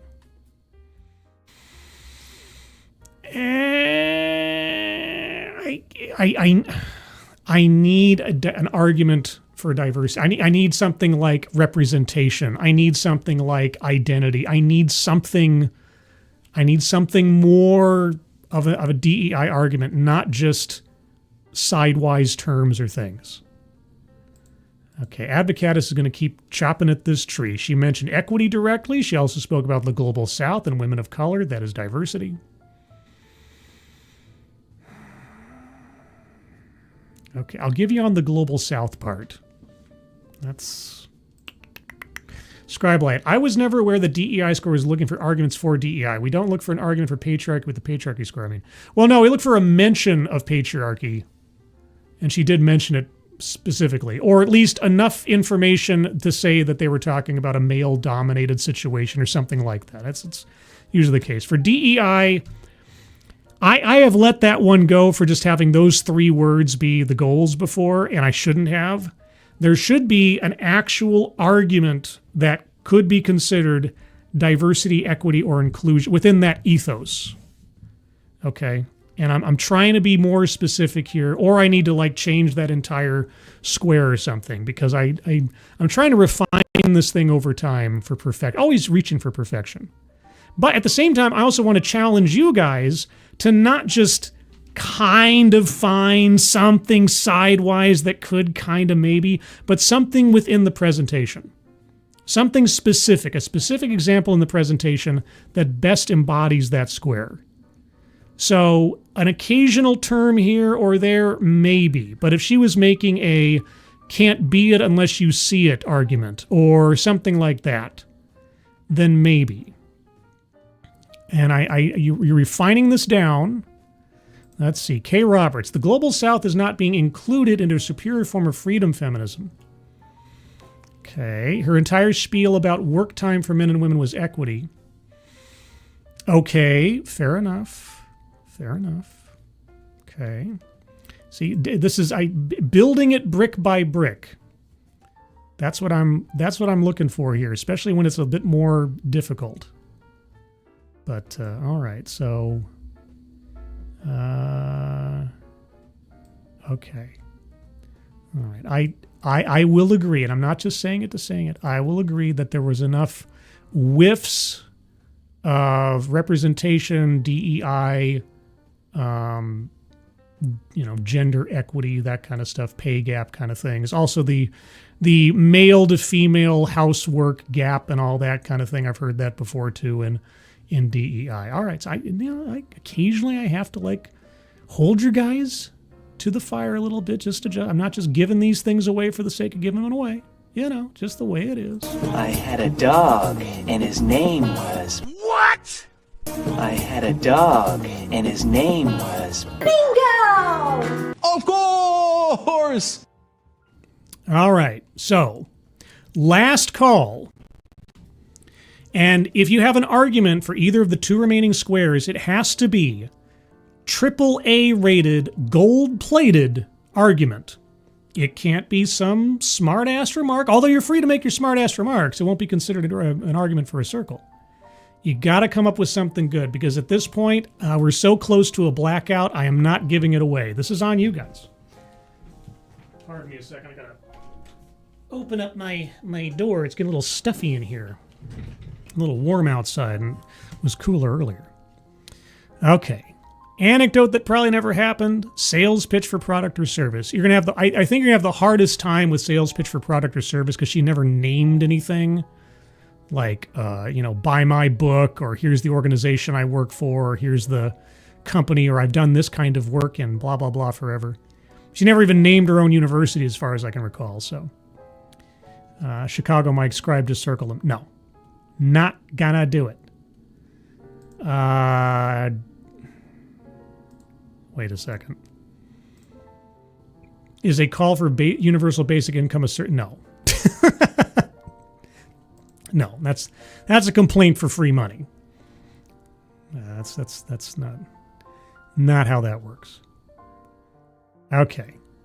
We're gonna okay, and if somebody comes up with something later, that's fine. I can flip back to a different color and do some other circles, because we're going to keep this card and we're going to move on to the next talk. Our midway talk. Kay Roberts. Anecdote that probably never happened. She did not earn tenure, and HR director gave it to her. Well, unfortunately, Kay Roberts, that assumes facts, not in evidence. So, yeah. But Scribe, a gap is not just a gap. Well, that earned a WTF circle. So that's a different kind of circle. But thank you, Kay Roberts. Also, guys, I forgot for a second. I am also simulcasting on the X machine. So if you guys happen to have an X account and see this stream up there, please do retweet it out. I'd appreciate it if you did. Let people know I exist. Also, Adabisi is here. Thank God I get another speech. Boy, oh boy, did you arrive at the right time. Because Adabisi, let me tell you all about fusion voting. Yes, fusion voting. What is fusion voting? I have no idea, but we're all about to find out together, because we're going to talk about the revival of fusion voting, and why it matters, and why we should be rooting for it.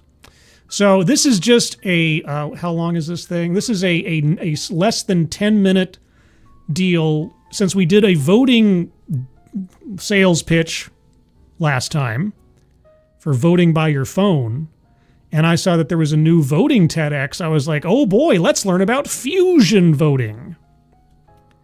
Now, is this the kind of voting where you put two voters into a Seth Brundle pod, and then one voter comes out of the second Seth Brundle pod?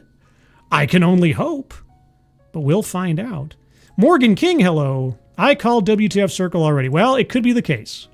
So we did green for the first talk. I'm going to switch to orange for the second talk in memory of our previous speaker and her wardrobe choices.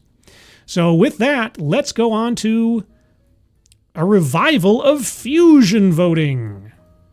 Are we ready? About a year ago, I was on stage not far from here in front of an audience of center-right Americans, about 800 self-described principled conservatives. Principled conservatives? Do those even exist? Not exactly my home turf. I was a community organizer in the 1970s, a union organizer in the 1980s, worked on both of Reverend Jackson's presidential campaigns. So look how far conservatism has been stretched away from liberalism that you were in front of an audience of unlike-minded people. And in the 1990s, helped co-found the left-leaning Working Families Party. Okay. When I hear working or workers' party, I think about the C word. You know what that word is, don't you guys? Con man. But there I was, on stage with the former executive director of the Michigan Republican Party and a former staffer for a U.S. senator, a Democratic centrist. A Democratic centrist? So a traitor as far as most of the Democratic Party would be concerned. And I wasn't there because I had changed my mind on the need for a robust social democracy in America. Robust social... You're a democratic socialist, are you? I was there because the fight against authoritarianism takes precedence over everything else. Ah, the fight against authoritarianism. As we know, socialism and workers' parties never, ever leads to any kind of authoritarianism. The two-party system is bad. Is in disrepair. Is it? Okay. The two-party system has been, quote-unquote, in disrepair for, 100 years or more. We should back up a little bit to understand how it got there. Political scientist Lee Drutman calls it the two-party doom loop. Two-party doom loop, okay. And is it ever? He means the vicious cycle or the downward spiral that has created the degraded politics and dysfunctional government with which we are all fully aware. Oh, we're all fully aware? Well, that might be just a case of common sense, but it is, at the same time, also a mind reading assumes motives example, so circling that one. The major parties are like two punch-drunk fighters trying to bash each other into submission, achieve total dominance, forgetting that the aim of politics is not to destroy your opponents. It is to actually solve public problems through some sort of principled negotiation and compromise. Well, in a sentimental sense, I guess I agree. But of course, the only way to avoid the two-party system is to have a mono-party where there's the state and no one else. That would solve all the problems, wouldn't it? Sounds quaint, I know. Yeah. Today, unfortunately in America, negotiation, well, that's for losers. And compromise, well, that buys you a well-funded primary opponent. Yeah, because if there's one thing we have not seen thus far since, say, Trump took over again, is compromise or negotiation. None of that has taken place. As sometimes smarmy or smart-mouthed as it might be, none of that has been taking place on the world stage. The two-party system is broken, and it is not going to self-correct. Okay, so here's he's introduced the problem. The two-party system is broken, will not self-correct. Now, for the remainder of his 7 minutes on stage, there's about 7 minutes and 30-some-odd seconds, I would presume he is now going to offer us a solution to the broken two-party system. We need to intervene. Those people in that audience last year, they loved their country every bit as much as I do. Do you, though? And we need to work together with them. Okay, so what do you suggest be done? Which brings me to something called fusion voting. Something called fusion voting? You've never heard of it. Okay, well, attempt to coin new buzzword or buzz phrase, because I've never heard of it. Maybe he didn't make it up, but for all intents and purposes, he is promoting it. So, okay, fusion voting. I've never heard of it.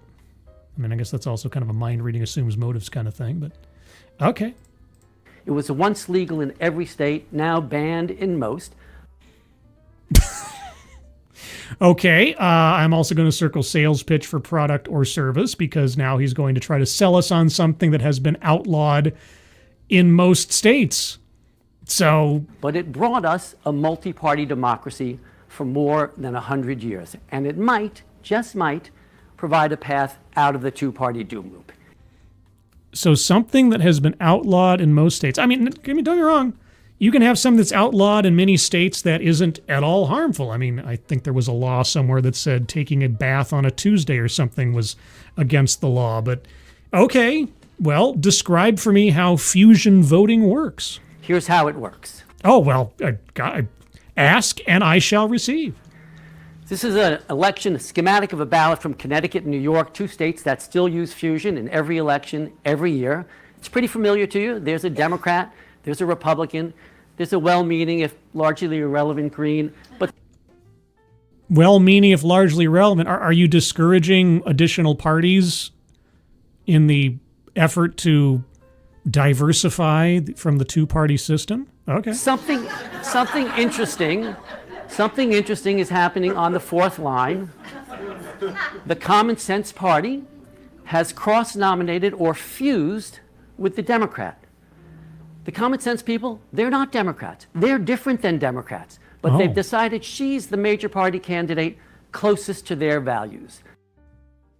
So a sub-minor party has aligned themselves with not the party, but the candidate in a particular election? And so they say to their supporters, vote for her, but vote for her under the Common Sense Party label and send her a message.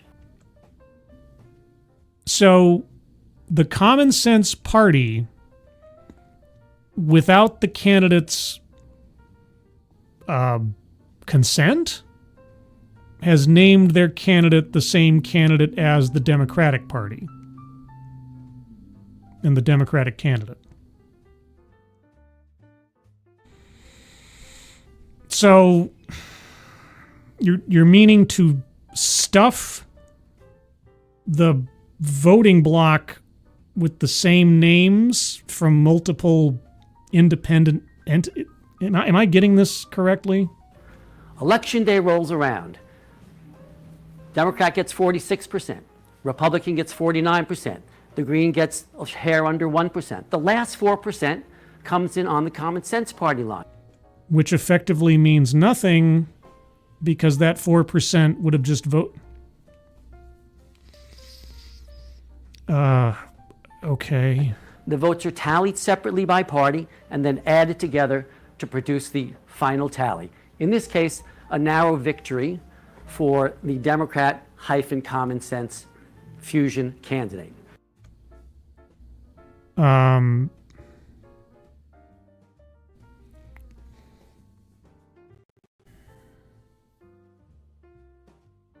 This sounds like the biggest waste of ink for a ballot next to, well, most ballots, but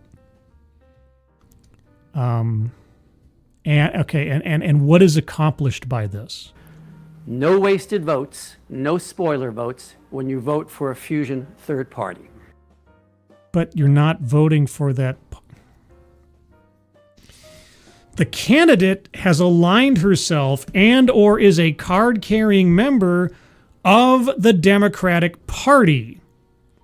So even if this candidate receives an extra boost to their voting totals from another party, a lesser party, that's not going to change her party affiliation.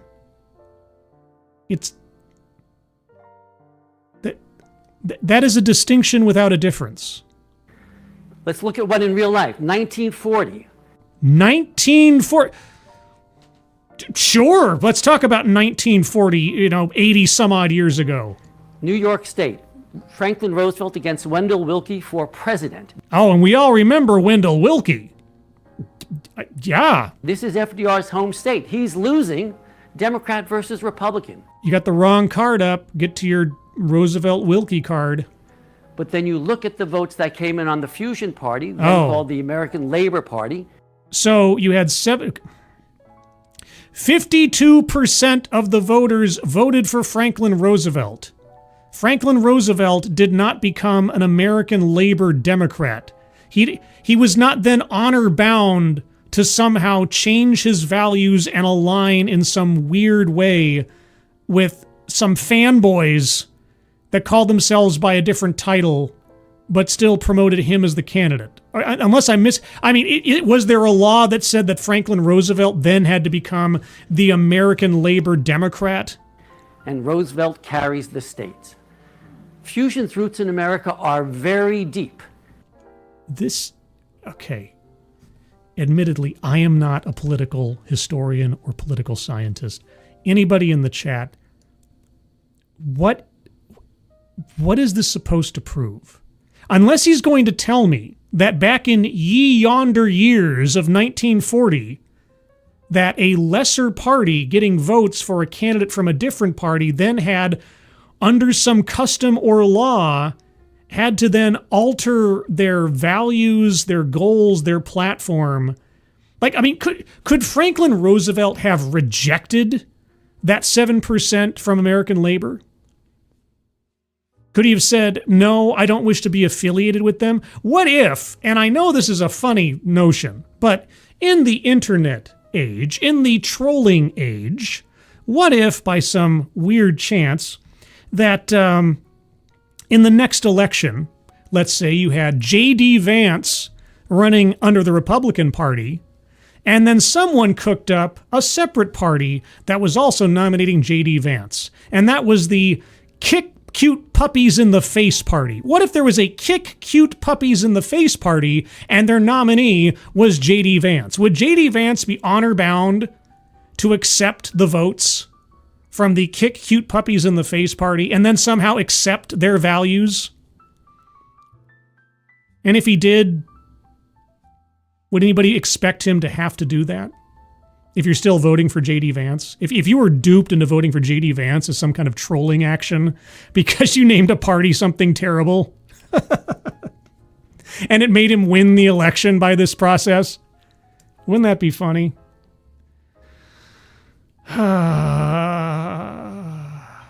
It's 1850. Uh-huh. Abolition is rising. We have two major parties. The Democrats, they're pro-slavery. Yeah, they were, weren't they? The Whigs, they can't make up their minds. But there are minor parties forming. The Liberty Party, the Anti-Nebraska Party. The Anti-Nebraska. Man, I'm not much of a historian. That's hilarious.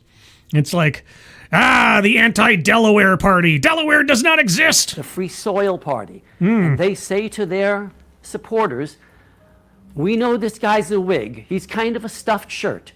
But on slavery, he's really quite good and a lot better than his opponent. So vote for him, but vote for him on the Liberty Party ticket. Okay, what is functionally the difference between that and if the Whigs had come out and said, we are withdrawing from the campaign and we are instead endorsing this candidate. So we encourage all of our members to vote for blah-de-blah. What's the difference there? You know? I mean, what's the difference between, candidate X courting the votes of disruptive candidate Z in order to bring their votes and their voters onto their side to avoid some kind of split election or some kind of, spoiler party candidate or something? The Free Soil Party ticket. And let him know that you want him to be stronger still on abolition. But he doesn't have to be. And if he already is strong on abolition, you're pushing at an open door and wasting everybody's time. And thus they forced the question of slavery into the public debate. Did they? I mean, I'll take your word for it. After the Civil War, fusion parties bloom across America. Debtors and farmers and suffragists and populists all form new minor parties to advance the issues of the day. And eventually defer to the larger parties as a result, because that's all they're doing. They're just deferring to the major party candidates. They're making activist party nominations that the candidate may or may not decide to go along with, but thank you for your vote. The 8-hour day, ending child labor, women's suffrage, public education, including for black children. Oh my gosh. These were new ideas. I don't know if they were new ideas, but okay. New ideas are always started by small groups of people in minor organizations. But with fusion, they could test their ideas in the political marketplace. And if their ideas are good, and these ones certainly were, voters respond. Okay, at some point in the next 4 minutes, he needs to describe to us why, in the time since, most states have outlawed them. I mean, and I don't know. I'm not a historian. I don't know what the justification has been state to state for outlawing fusion party candidates and things like that. But I would like to know what was their argument or their rationale. And eventually the major parties, sometimes both, will adopt the ideas of the minor parties. Sometimes. Not guaranteed, not obligated to. In fact, you know you're doing well when the major parties co-opt your ideas. Uh-huh. That's a good thing. Is it a good thing? Or are they just telling you what you want to hear to convince you to vote for them? That's not a bad thing. So what happened to the passionate, constructive minor parties? I don't know. You tell me. Of the 19th century. They were outlawed. Why? What was the rationale? Democrats banned fusion voting in the South. Why? Republicans banned fusion voting in the North. Why? Giving us the mostly brain-dead two-party system that we are all familiar with today. Why? I mean, if it was just to consolidate and centralize power in the electoral process, I would believe you if you told me that was the reason. But until you tell me that is the reason, I'm left in the ether. But what was banned can Yes. be unbanned. But okay, even if it was BS, and I'm happy to assess that for myself, what was their rationale for banning them? What did they say it was doing wrong or being somehow, unconstructive to the electoral process? What was their argument? Again, if their argument was complete rhetorical bull and it was just for the sake of making elections easier for one party or the other to win, okay. But if you don't tell us, then I'm going to have to assume there might have been some reason for it that makes some kind of sense. And it's not hard to imagine what would happen if you did that. It's not hard to imagine what would happen if you did that. Okay, so you would split the vote amongst the same named candidates on the ballot. And you just have the same named candidates on the ballot in different buckets. What's the limit? What's the limit on the number of minor parties that can be created and included on the ballot? What is the threshold that has to be met? Or what was the previous threshold that had to be met to qualify to be on the ballot? So how would this work in the modern day? For one thing, there would be parties like the Working Families Party. Which would be your party. And the Conservative Party. The Conservative Party. On the left and on the right. I guess. That would form, and that would in fact enrich our political discourse. Would it? Tell me how. Also, mechanically speaking, tell me, what is the prerequisite to qualify to be on the ballot as a minor party? But there'd be some very interesting action also in the center, because there are millions of Republicans who do not like the direction of their party, but they are not at home in the Democratic Party. So they would form a minor party and name the Republican candidate for... And there are millions of Democrats who are not thrilled by some of the moves that party has taken, but they are not looking to become Republicans. Yet we force them into the zero-sum, two-party box that produces the narrow, dysfunctional politics that describes America today. You're not forced into it. I haven't voted in the last 3 presidential elections. And I think each time that I did vote, I just wrote in my father's name. Or I could have voted for somebody from the Green Party, or somebody from the Liberty Party, or the the zillion other little parties that exist out there. I could have made my voice heard as much as possible. Would it have led to a successful result? Not likely, but you don't know if you don't try. But all you're suggesting is that you just divvy up the same 2 names amongst a whole bunch of different tiny little parties that all amalgamate to one person getting all the votes. And that accomplishes what? We can do better. We can? Do tell. If there were fusion, you can easily imagine a common sense party devoted to the rule of law, fighting corruption, fixing the government, but not breaking it. And under what obligation would any supported candidate from the Common Sense Party be under to adopt their values or their priorities?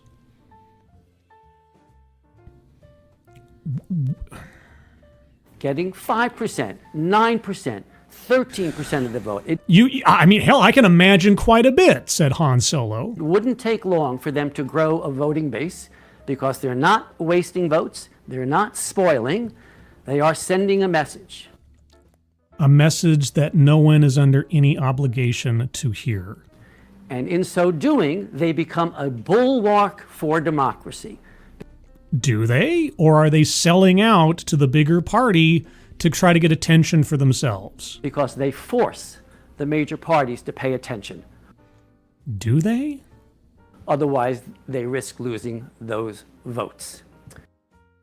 So you've effectively created, and correct me if I'm wrong, you've effectively created a ballot-level political action committee. Right? I mean, that's all you've effectively done. So that's what could happen. I guess it could, except it already did, but now it's been outlawed for reasons you won't clarify. But what is happening? I don't know. Well, this is the good news in my otherwise gloomy talk. I can't wait. This is happening in a couple of states right now. Citizens like yourselves are working to revive and re-legalize fusion What states? voting using that most American of tools, the lawsuit. In New Jersey, the New Jersey Moderate Party. Oh boy, yeah, New Jersey, where electoral credibility and anti-corruption has always been at the forefront. Has sued. In Kansas, United Kansas has sued. Oh. We actually think their chances are quite good. Within a year, we will know whether they have revived this old but very valuable form of voting in their states. What is the prerequisite to end up on the ballot? There's another half a dozen states that are right now preparing proto-party committees and plaintiff bodies to... You mean there are special interest groups in several states that are preparing such things? I would be amazed if the state governments themselves are doing this of their own volition. Bring similar litigation. It's completely feasible that by 2028 we will have a multi-party system in a dozen states in America. It's also feasible that, the moon could rise tomorrow instead of the sun. It's not likely, but it's feasible. And what a breath of fresh air that would be, because of the wonderful things it does. My fellow citizens, political parties are the essential building block of democracy. Unless they're one of the 2 existing parties or major parties. You cannot have a democracy without parties. This is how we structure and manage political competition. Except it's in a ruinous state because of us having two parties and a whole bunch of subsidiary parties that have existed for a long time, but nobody wants to mention apparently. It is how voters know who stands for what. Unless you start confusing the issue by having multiple different parties naming the same candidate. The problem is you need to have more than just two. You just need to have more that are promoting the same two. So, in the spirit of planting seeds, educate yourself on... Educate myself? When I hear that, I get triggered. I don't know what to tell you. So, in the spirit of planting seeds, educate yourself on fusion voting, spread the word on social media, write a letter to the editor, save some brain time for it, because nothing gets done by itself. I am still the same garden variety social democrat I ever was. You know, I honestly don't. I'd like to think that that's not the case. If you're the same person philosophically, perspective-wise, as you were back in the 70s or whatever you were talking about, if you've made absolutely no changes, if you've been completely stagnant in your perspective over the last 40-some-odd years, I don't know that I'd believe you. I don't know that that'd be a healthy way to be. But at this point, like you, I'm a bit more interested in building bridges than barricades, because we simply must build a electoral coalition, a civic coalition that is broader than the one we currently have. And that means finding true patriots, left, right, and center, to help us forward. Please help us. Thank you very much. Okay, well, there you go. There's our brief TEDx.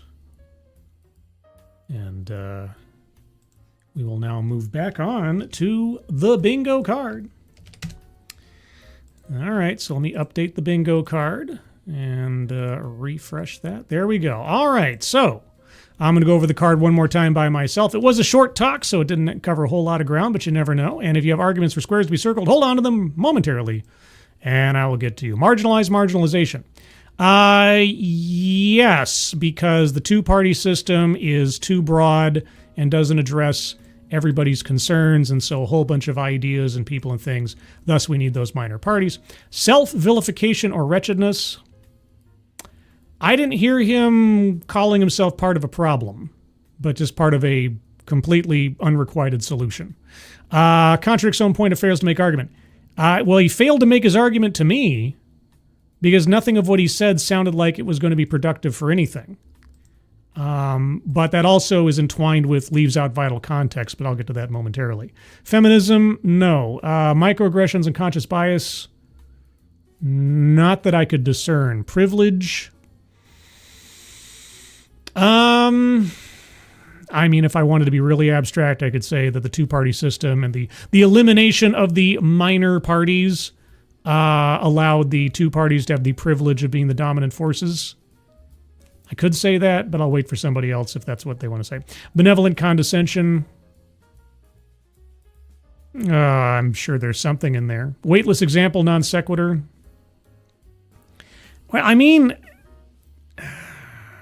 I don't know. The whole thing felt like a non sequitur because he didn't explain why this would somehow support anything, but maybe I'd be overreaching. Plays victim. In a way, yes. He's been fighting for these things since the 1970s and nothing's working. And boy, oh boy, we need to fix it, guys. So I'll circle that one. Collectivize his own demographic. Yes, because he was representing not the right, not the left, but some kind of socialist center, which has no implications of its own. Economic disparity. Not that I noticed. Deceptive statistics. Well, he did give us statistics, but it was all voting results, and I mean, the first one was just an example of how it would work, and the second one was a historical example. So the statistics in and of themselves were not deceptive. The only deception I could take from it was his argument that somehow that meant something. You know what I mean? Does that make sense? I'll wait for some backup on that. A list. Yes, he gave us a list of states that were, there was a short list. He gave a list of states that were, or organizations within states that were considering such rollbacks of the law. So circling that one. Patriarchy, no. Anecdote that probably never happened. The only anecdotes he gave us were either hypothetical or historical. So, I mean, the hypothetical one obviously didn't happen, but it wasn't like some kind of perfect example that underscored his argument or anything. Diversity, equity, inclusion. No, he didn't make a DEI argument. White supremacy. He didn't bring up race that I recall. Childhood or family anecdote? No. Systemic or institutional? Yes, he was talking about the political system and the institutions of the parties and so on. So that is perfectly fine. Leaves out vital context. Boy, howdy. How many times did I ask, what would the prerequisites be to end up on the ballot? If it's something silly and easily met, you're going to see a zillion different parties clogging up the ballot. And word salad. I can't, I didn't have any point at which in the talk where I was going or when WTF or anything. So I understood what he was saying. He just kept not saying everything that I wanted to hear as far as like definitions and solutions. So, all right. Well, there's my shot at it. If you have arguments for squares to be circled, put them in the chat now. I will scroll up just a smidge. Abdicastably, contradiction. Even though we would seem to have more parties, we would still effectively have the same two parties behind smoke and mirrors. Yes. So yeah, contradicts own point or fails to make argument. Yeah, we already got that one, but excellent point as well. K. Roberts, we're a constitutional republic. Parties are merely a bad human habit. Uh-oh. How many cooks is ideal? We don't want any hierarchies. K. Roberts needs to move himself to Europe and enjoy his parliamentary ideology. Huh? Sounds like he's not for building bridges. Nah, just kind of like, I don't know, like, it's sort of like a barrel of monkeys. They're all linked together, leading to the same thing. Let's see. Peter, part of what enabled Hitler to come to power was the large number of political parties in Germany. He didn't have to win much of the vote to win. That's true, but he's not talking about having multiple parties so much as he's talking about multiple buckets to put the same votes for the same people. Let's see. We already got leaves out vital context and contradiction. K. Roberts, he won't self-vilify because he's in fact a villain towards the Constitution. Ooh, well, that may be so, but the question is, did he self-vilify? Abdicatus, in presidential elections, if a third or fourth person got votes, there would not be enough electoral votes to win presidency. What is his plan for that? I don't know. That would also be leaving out vital context. Yes. Does this increase voter turnout? He implied it did, but never said it outright or showed any proof. Yep, that's true too. Let's see. I got nothing, LOL. I got here late. Well, that's why you always have the option of leaving a comment in the comments below or on the Discord server. By the way, I forgot to give the usual spiel. By the way, guys, if you haven't already, please do hit the like button because your view, simply viewing this stream, does no longer fully count as anything that YouTube cares about unless you also engage with the show. And engagement requires one of two things, preferably both, either a like and or a comment. So please do leave a like if you're liking this kind of thing and watching. Appreciate it. Adabisi, privilege because he thinks most Americans are represented in the major parties, but others can have whatever he is talking about.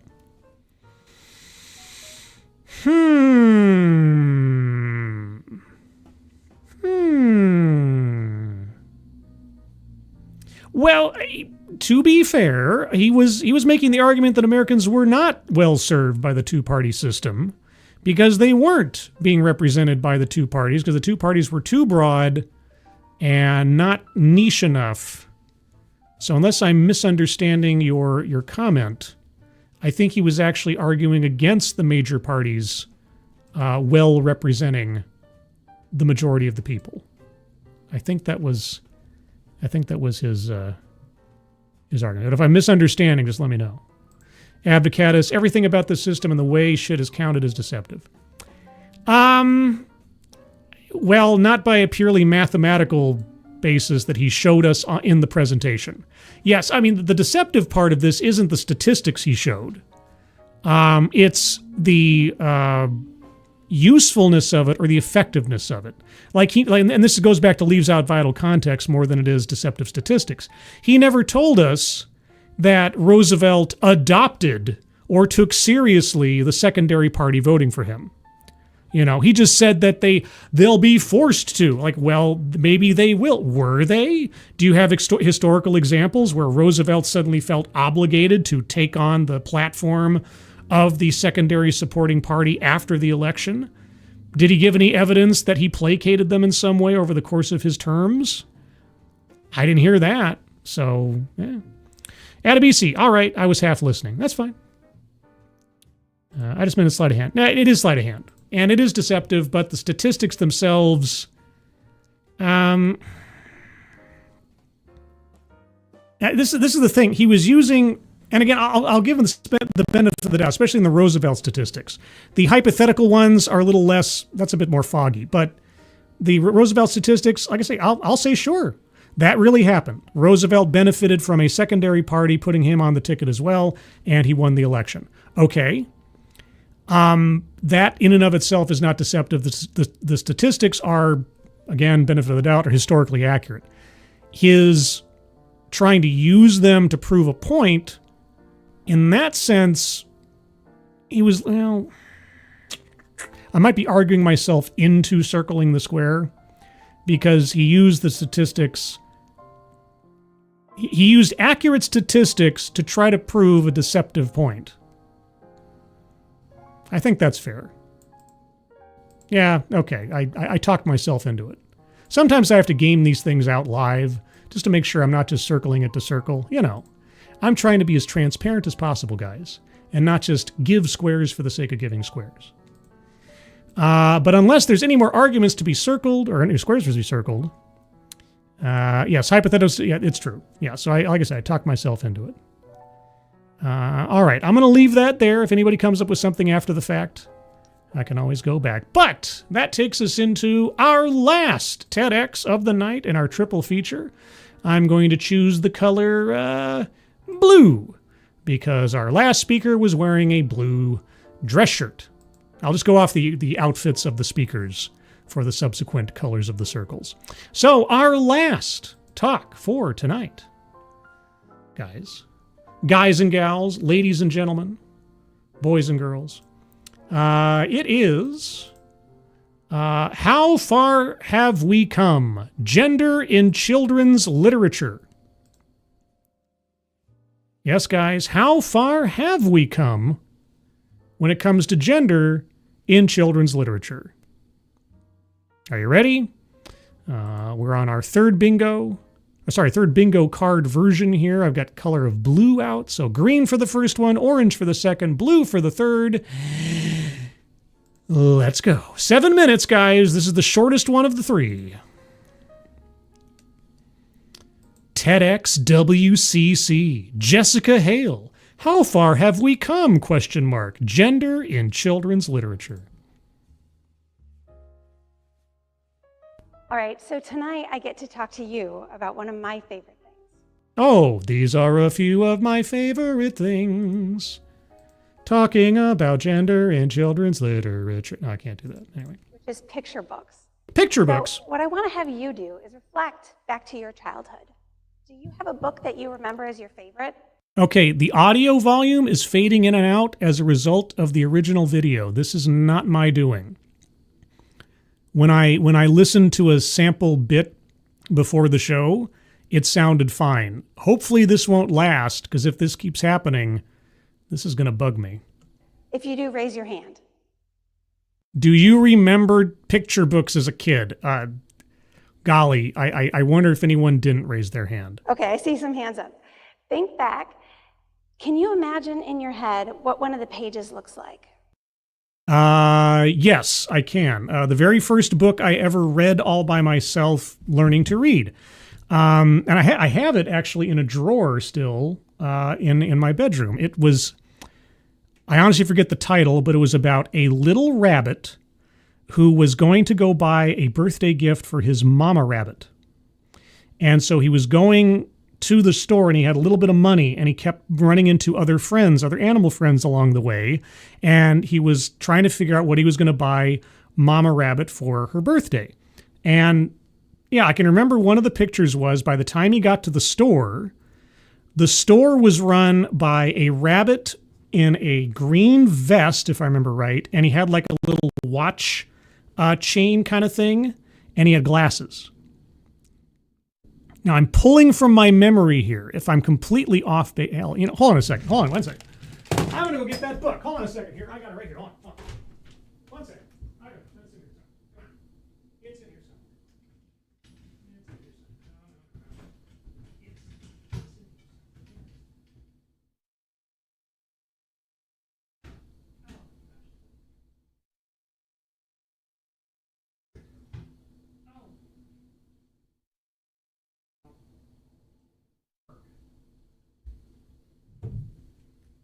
Okay, well that's frustrating. I thought it was in a particular place, but it's not. I know it's in here somewhere, but it's an apartment with a lot of boxes and things. So I have it somewhere in my collection of stuff. But anyway, somewhere there's a little children's book from way back in the 1980s, at least, about a little rabbit going to get a birthday gift for his mama.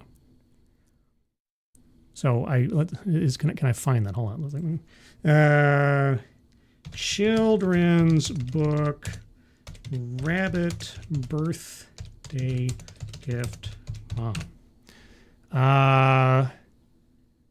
Let's see. Is it? I don't think it's Mr. Rabbit and the Lovely Present. No, at least I don't see the right cover to it. Huh. Unless they've changed covers over the years, that could also be a possibility.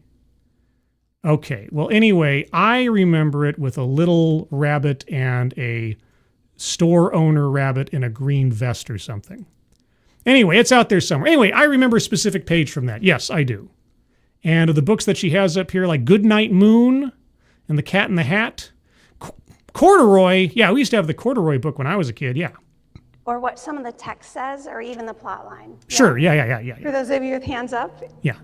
Yeah, that doesn't surprise me. Uh-huh. Because stories are sticky. And they're sticky for a reason. Yeah. Children's literature functions to socialize children into societal norms. Yes, like buying birthday presents for your mama. And there's also like the Berenstain Bears. Oh, I remember the Berenstain Bears and like the Big Lie or something where a brother bear and sister bear, they broke like a vase. And then Mama Bear and Papa Bear came home and like, what happened? How did this vase get broken? And they started making up a story about a bird that flew in the window. And the bird was like purple with a big long yellow beak. And it had, little pom-pom things sticking out of its head. And then it had the lie kept getting bigger and bigger. And eventually they had to tell the truth. Into cultural values, into showing them who they can be when they grow up. And picture books are particularly sticky because they do it in two forms, both with images and with words. Two forms? Well, that's kind of a list. So I will circle a list on the board, okay? So this quote is from a landmark study done by Lenore Weitzman and her team in 1972. 1972? Sounds like fresh data. And they looked at children's books. They looked at award-winning children's books. From 1972 and backwards. Like, Make Way for Ducklings? And they wanted to see what messages were being communicated. Okay. They looked specifically at gender and sex roles, and what they found out is that there were some pretty important differences. Really? Like? They discovered that in these award-winning children's books, males were more likely to be featured. What about Make Way for Ducklings? It was about Mama Duck leading her ducklings. And what about my bunny book? It was about buying a gift for Mama. And they were more likely to be depicted in outdoor public spaces, leading and adventuring. But Make Way for Ducklings. Female characters, on the other hand, were pictured less frequently. Make Way for Ducklings. And when they were pictured in domestic settings. Well, there was that Berenstain Bears book where Mama Bear went out to start her own business. She bought a little storefront and she started selling, like, her knitting or something.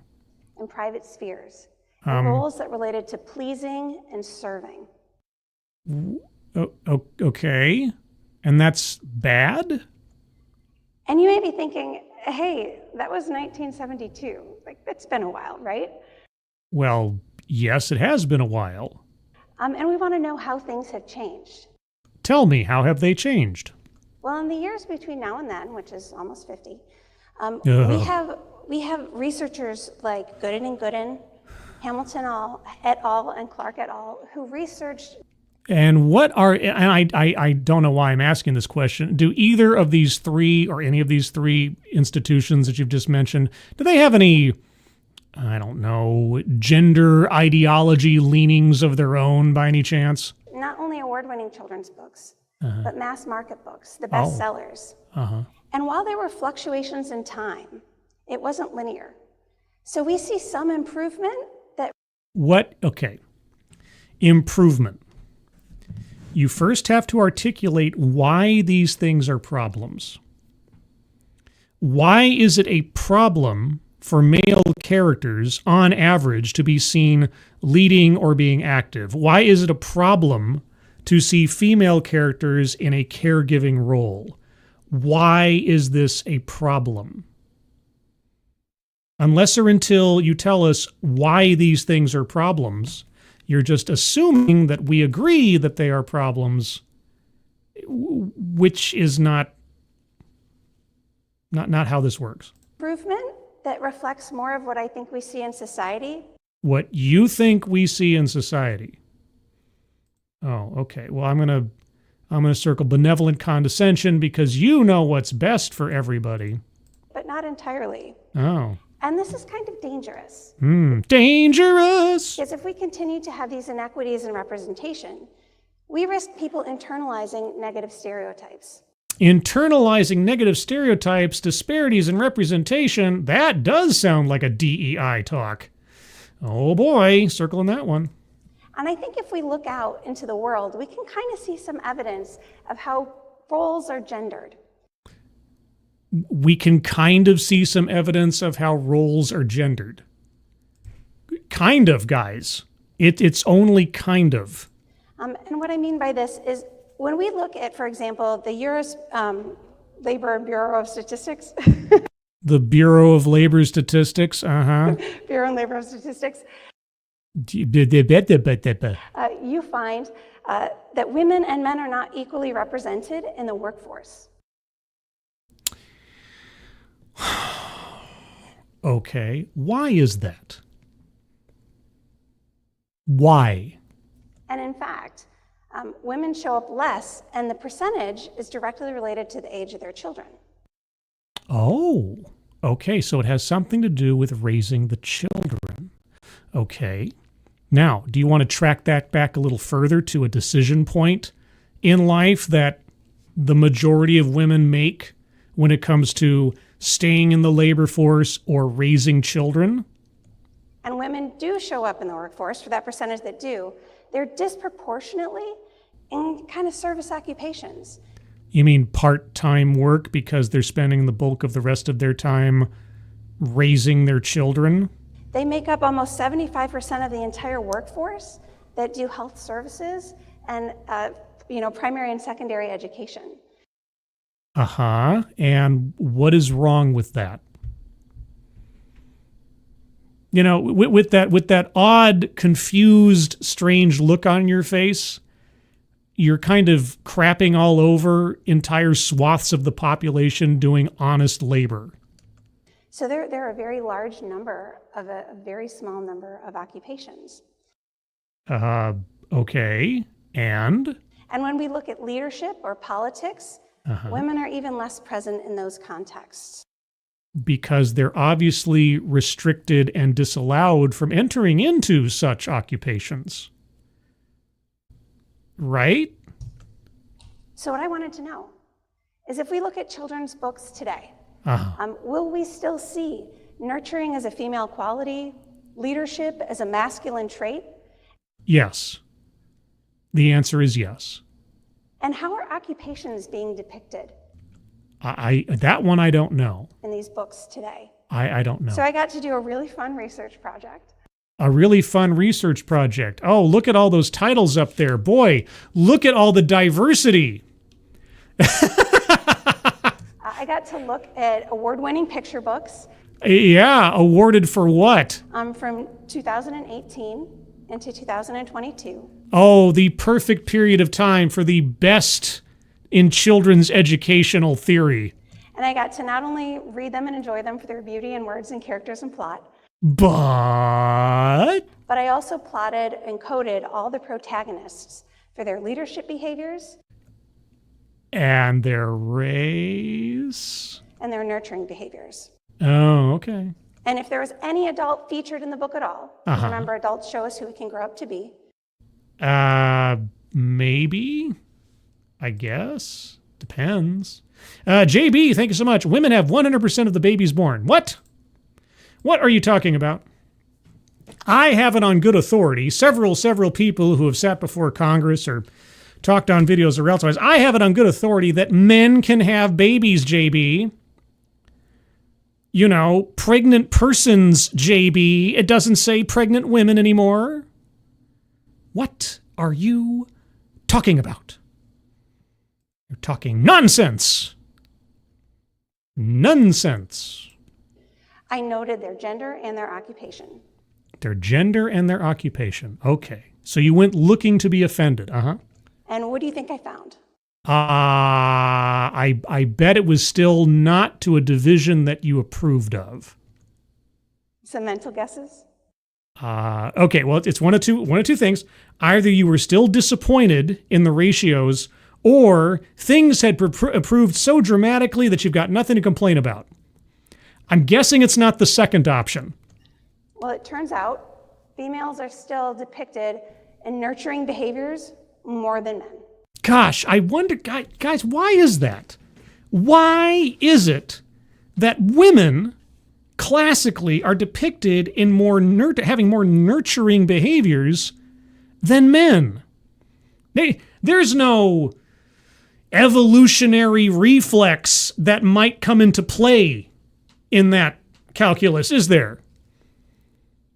There's nothing in a sort of a natural instinct or in a common decision-making process, despite activist efforts, that still result in women finding themselves more attracted to nurturing and caregiving roles, would there be?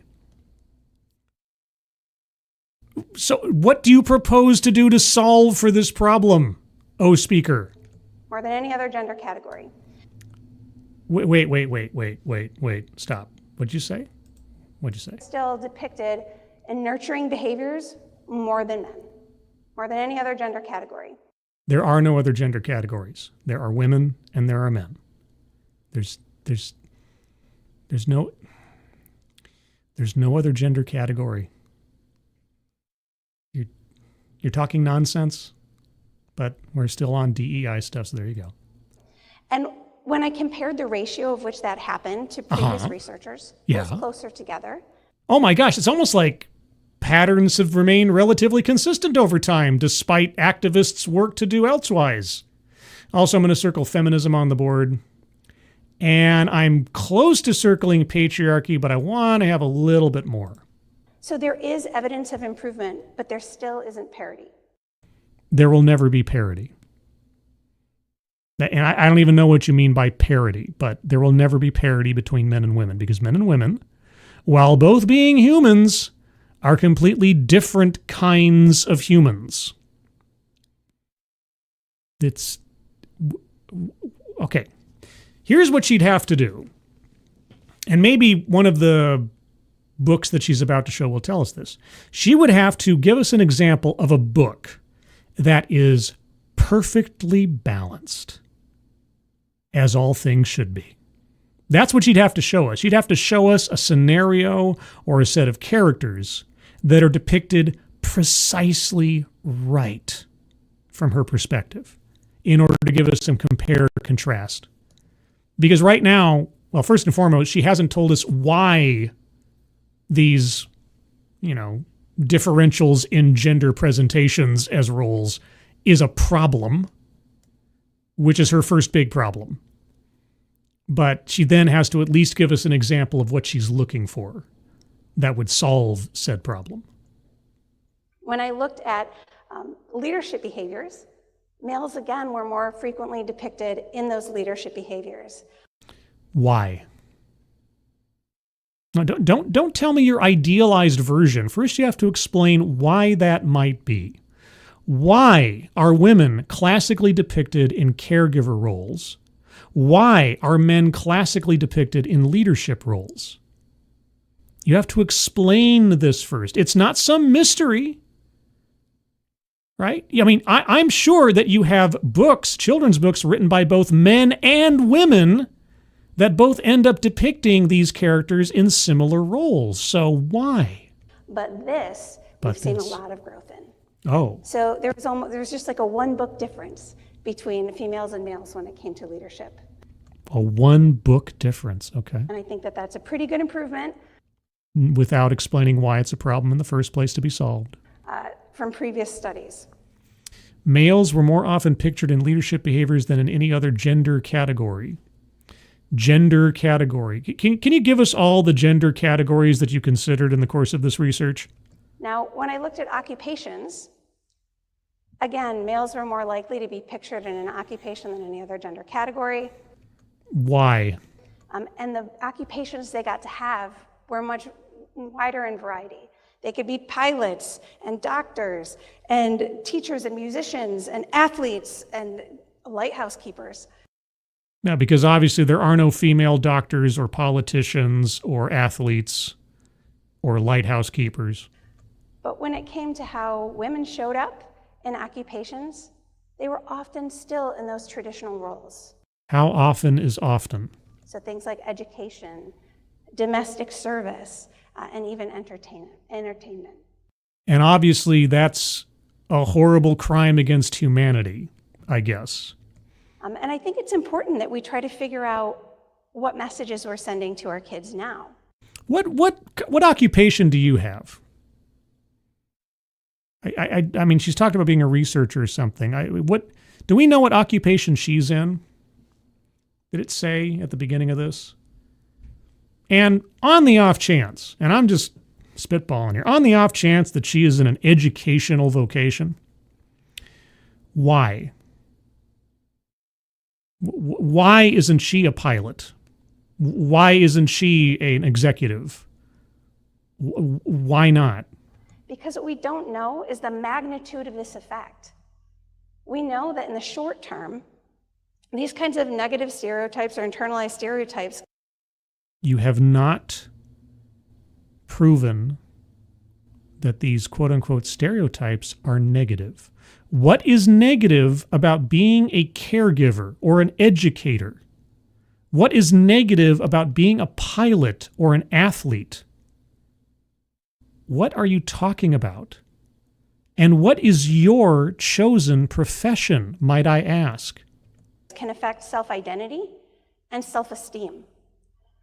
But what we don't often factor in is that in 10, 15, sometimes 20 years, these same people, these same children, are making decisions about their careers and occupations. Based on books that they may have read when they were toddlers.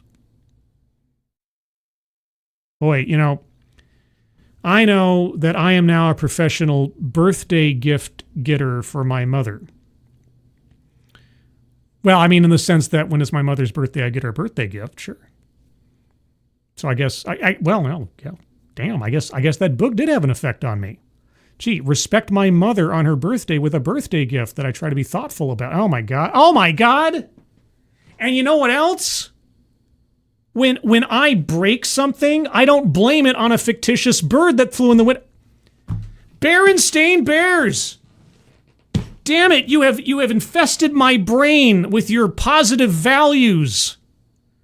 Good, great. And you know what? In that episode of the Berenstain Bears where Mama Bear went and started her own business, when my mom After she raised my sister and I to a point where we could take care of ourselves after school, she went back to work. And I remember I thought of Mama Bear going off and starting her own business.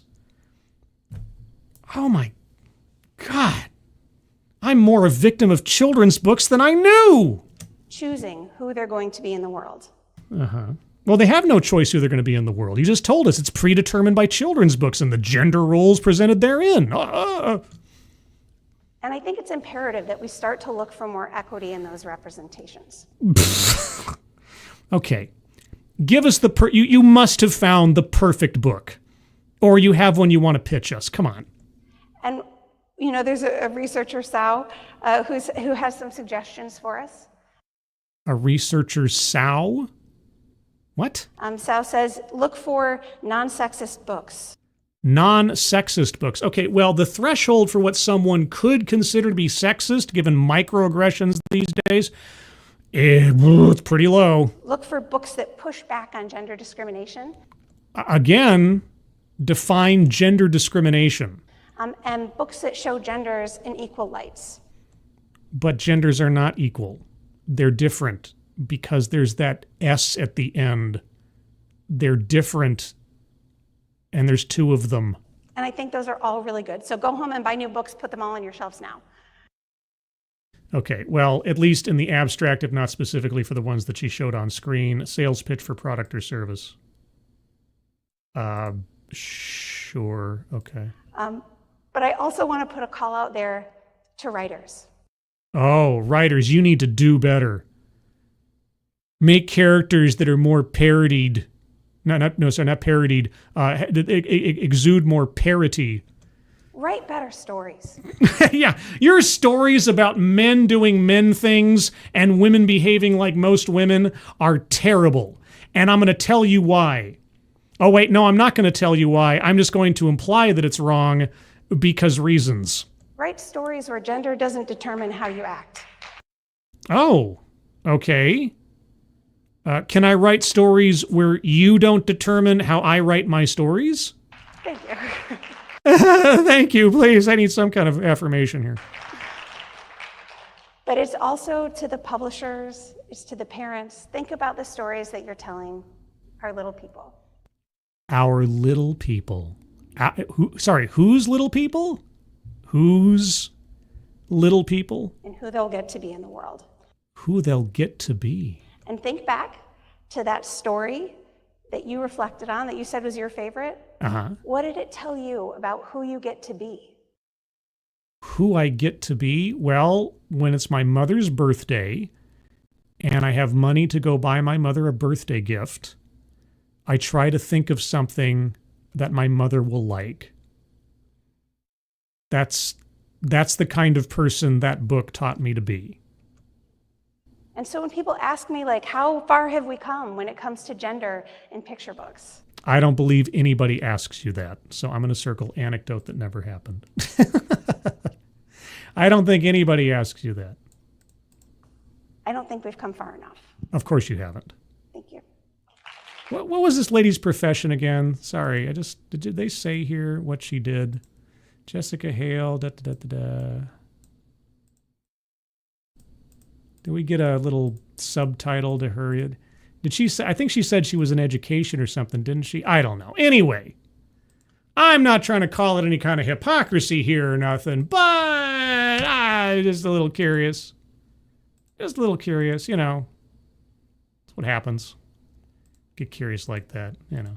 All right, so there is the card as I have it right now. I'm going to go over it one more time by myself. If you have arguments for squares to be circled, hold on to them. Get to you momentarily. Marginalization. Not so, well, maybe?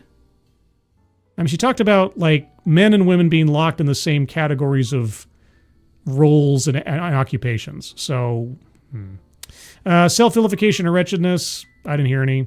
Contradicts own point, fails to make argument. Yeah. Because she didn't tell us what does the perfect book look like. How are these things problem? That'll also leaves out vital context. Feminism, already circled that one. Let's see. Microaggressions or unconscious bias. If not said outright, then certainly implied throughout the course of the talk. as to the assumptions of what women should do and so on. Privilege, not exactly. Weightless example, non sequitur. Well, weightless example, non sequitur. Did she give us any? Well, she didn't outright give us any examples. She just threw a bunch of covers up on the screen. I don't know. I'm a little brain fried right now. You tell me. Plays victim. On behalf of women in society, she was playing victim because the look on her face and everything else, that was her sort of the eyes. She was damaged by this. Collectivize his own demographic. Yes, because she was talking about women writ large, and she's a woman and so on. So, circle in that one.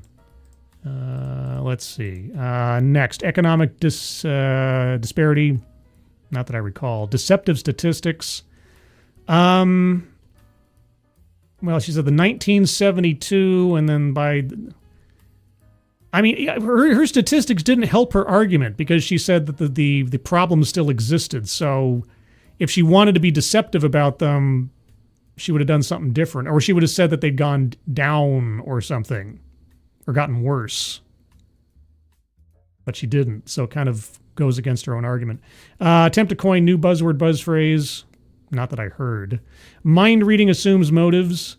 Well, that any books that we saw or read as a kid were somehow inherently sexist. And I kept saying, what about Make Way for Ducklings? The hero of that story was Mama Duck. And of course the people around Mama Duck that were helping her get across the road to the pond in Boston. So actually everybody chipped in on that one. Patriarchy, that was implied because, men get all the cool stuff and women are just left behind into the terrible, terrible service roles or whatever. I just thought that was, talk about being sexist. Let's see. White supremacy. I was surprised she didn't bring up race. She didn't bring up race once.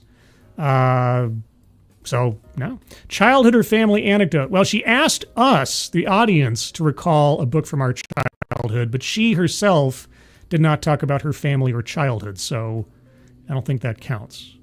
Systemic or institutional. Well, yes, by the end of the talk, she was calling out to the publishing world and writers and such to do better. Therefore, the problem is systemic and institutional by extension. Leaves out vital context.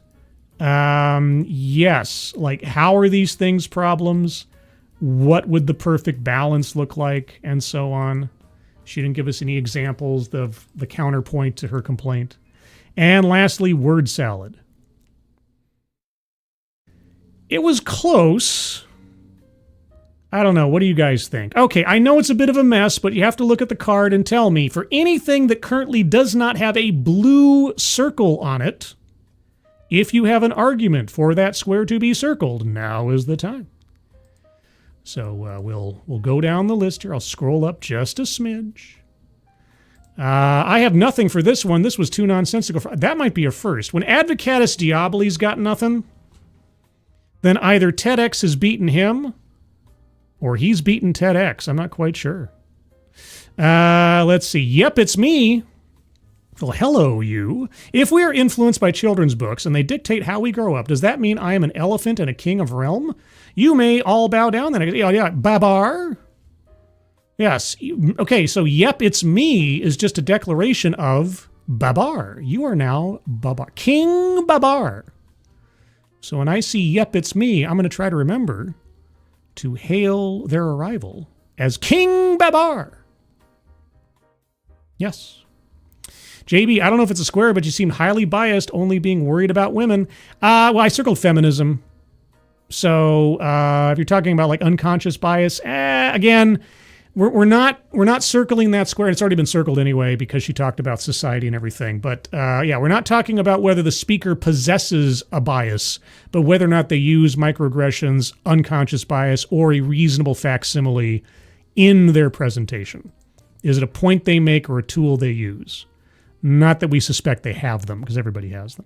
Advocatus Diaboli was not left behind. She called for writers and publishers to make better, in her mind, books systemic. Yep, Exactly. You and I are on the same wavelength. Yep.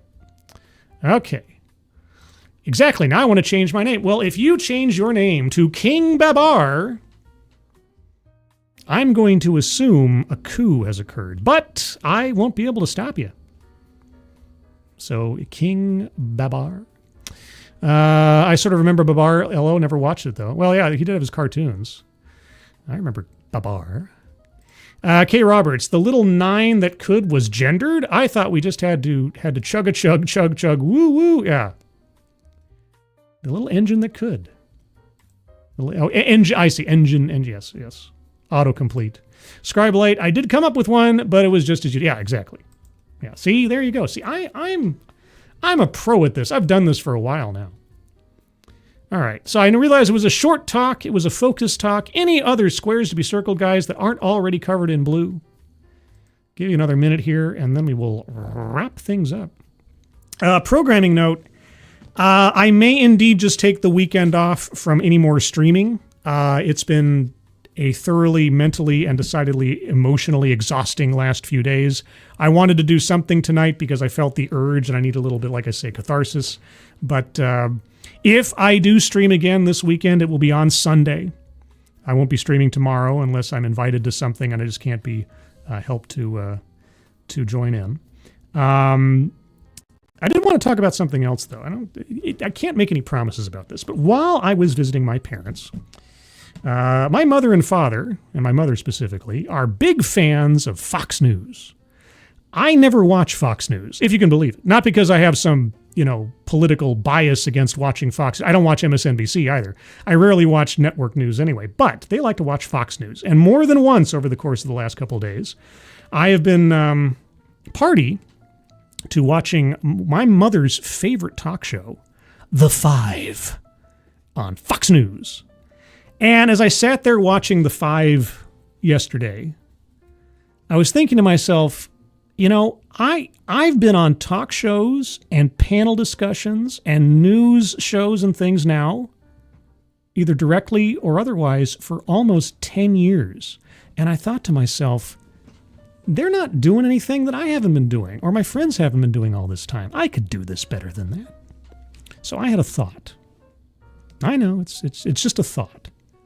But I'll workshop it with you here. I had a thought that at this point, with the absolute panoply of personalities and niches in the YouTube world that I am now friends or good acquaintances with, from true crime to entertainment to other commentary channels and other things, I thought to myself, I could probably have a open-ended panel discussion show that I could just have people on as they're able to pop in and stuff and just talk about things, but in a structured format. A structured format that I came up with all by my lonesome, taking inspiration from the Lords of the Night show. The show would be 90 minutes long. Each half hour would be dedicated to a different topic of conversation, and it would go like this. The first topic would be one that was serious, or relatively serious, maybe something political, maybe something socially conscious or something, I don't know.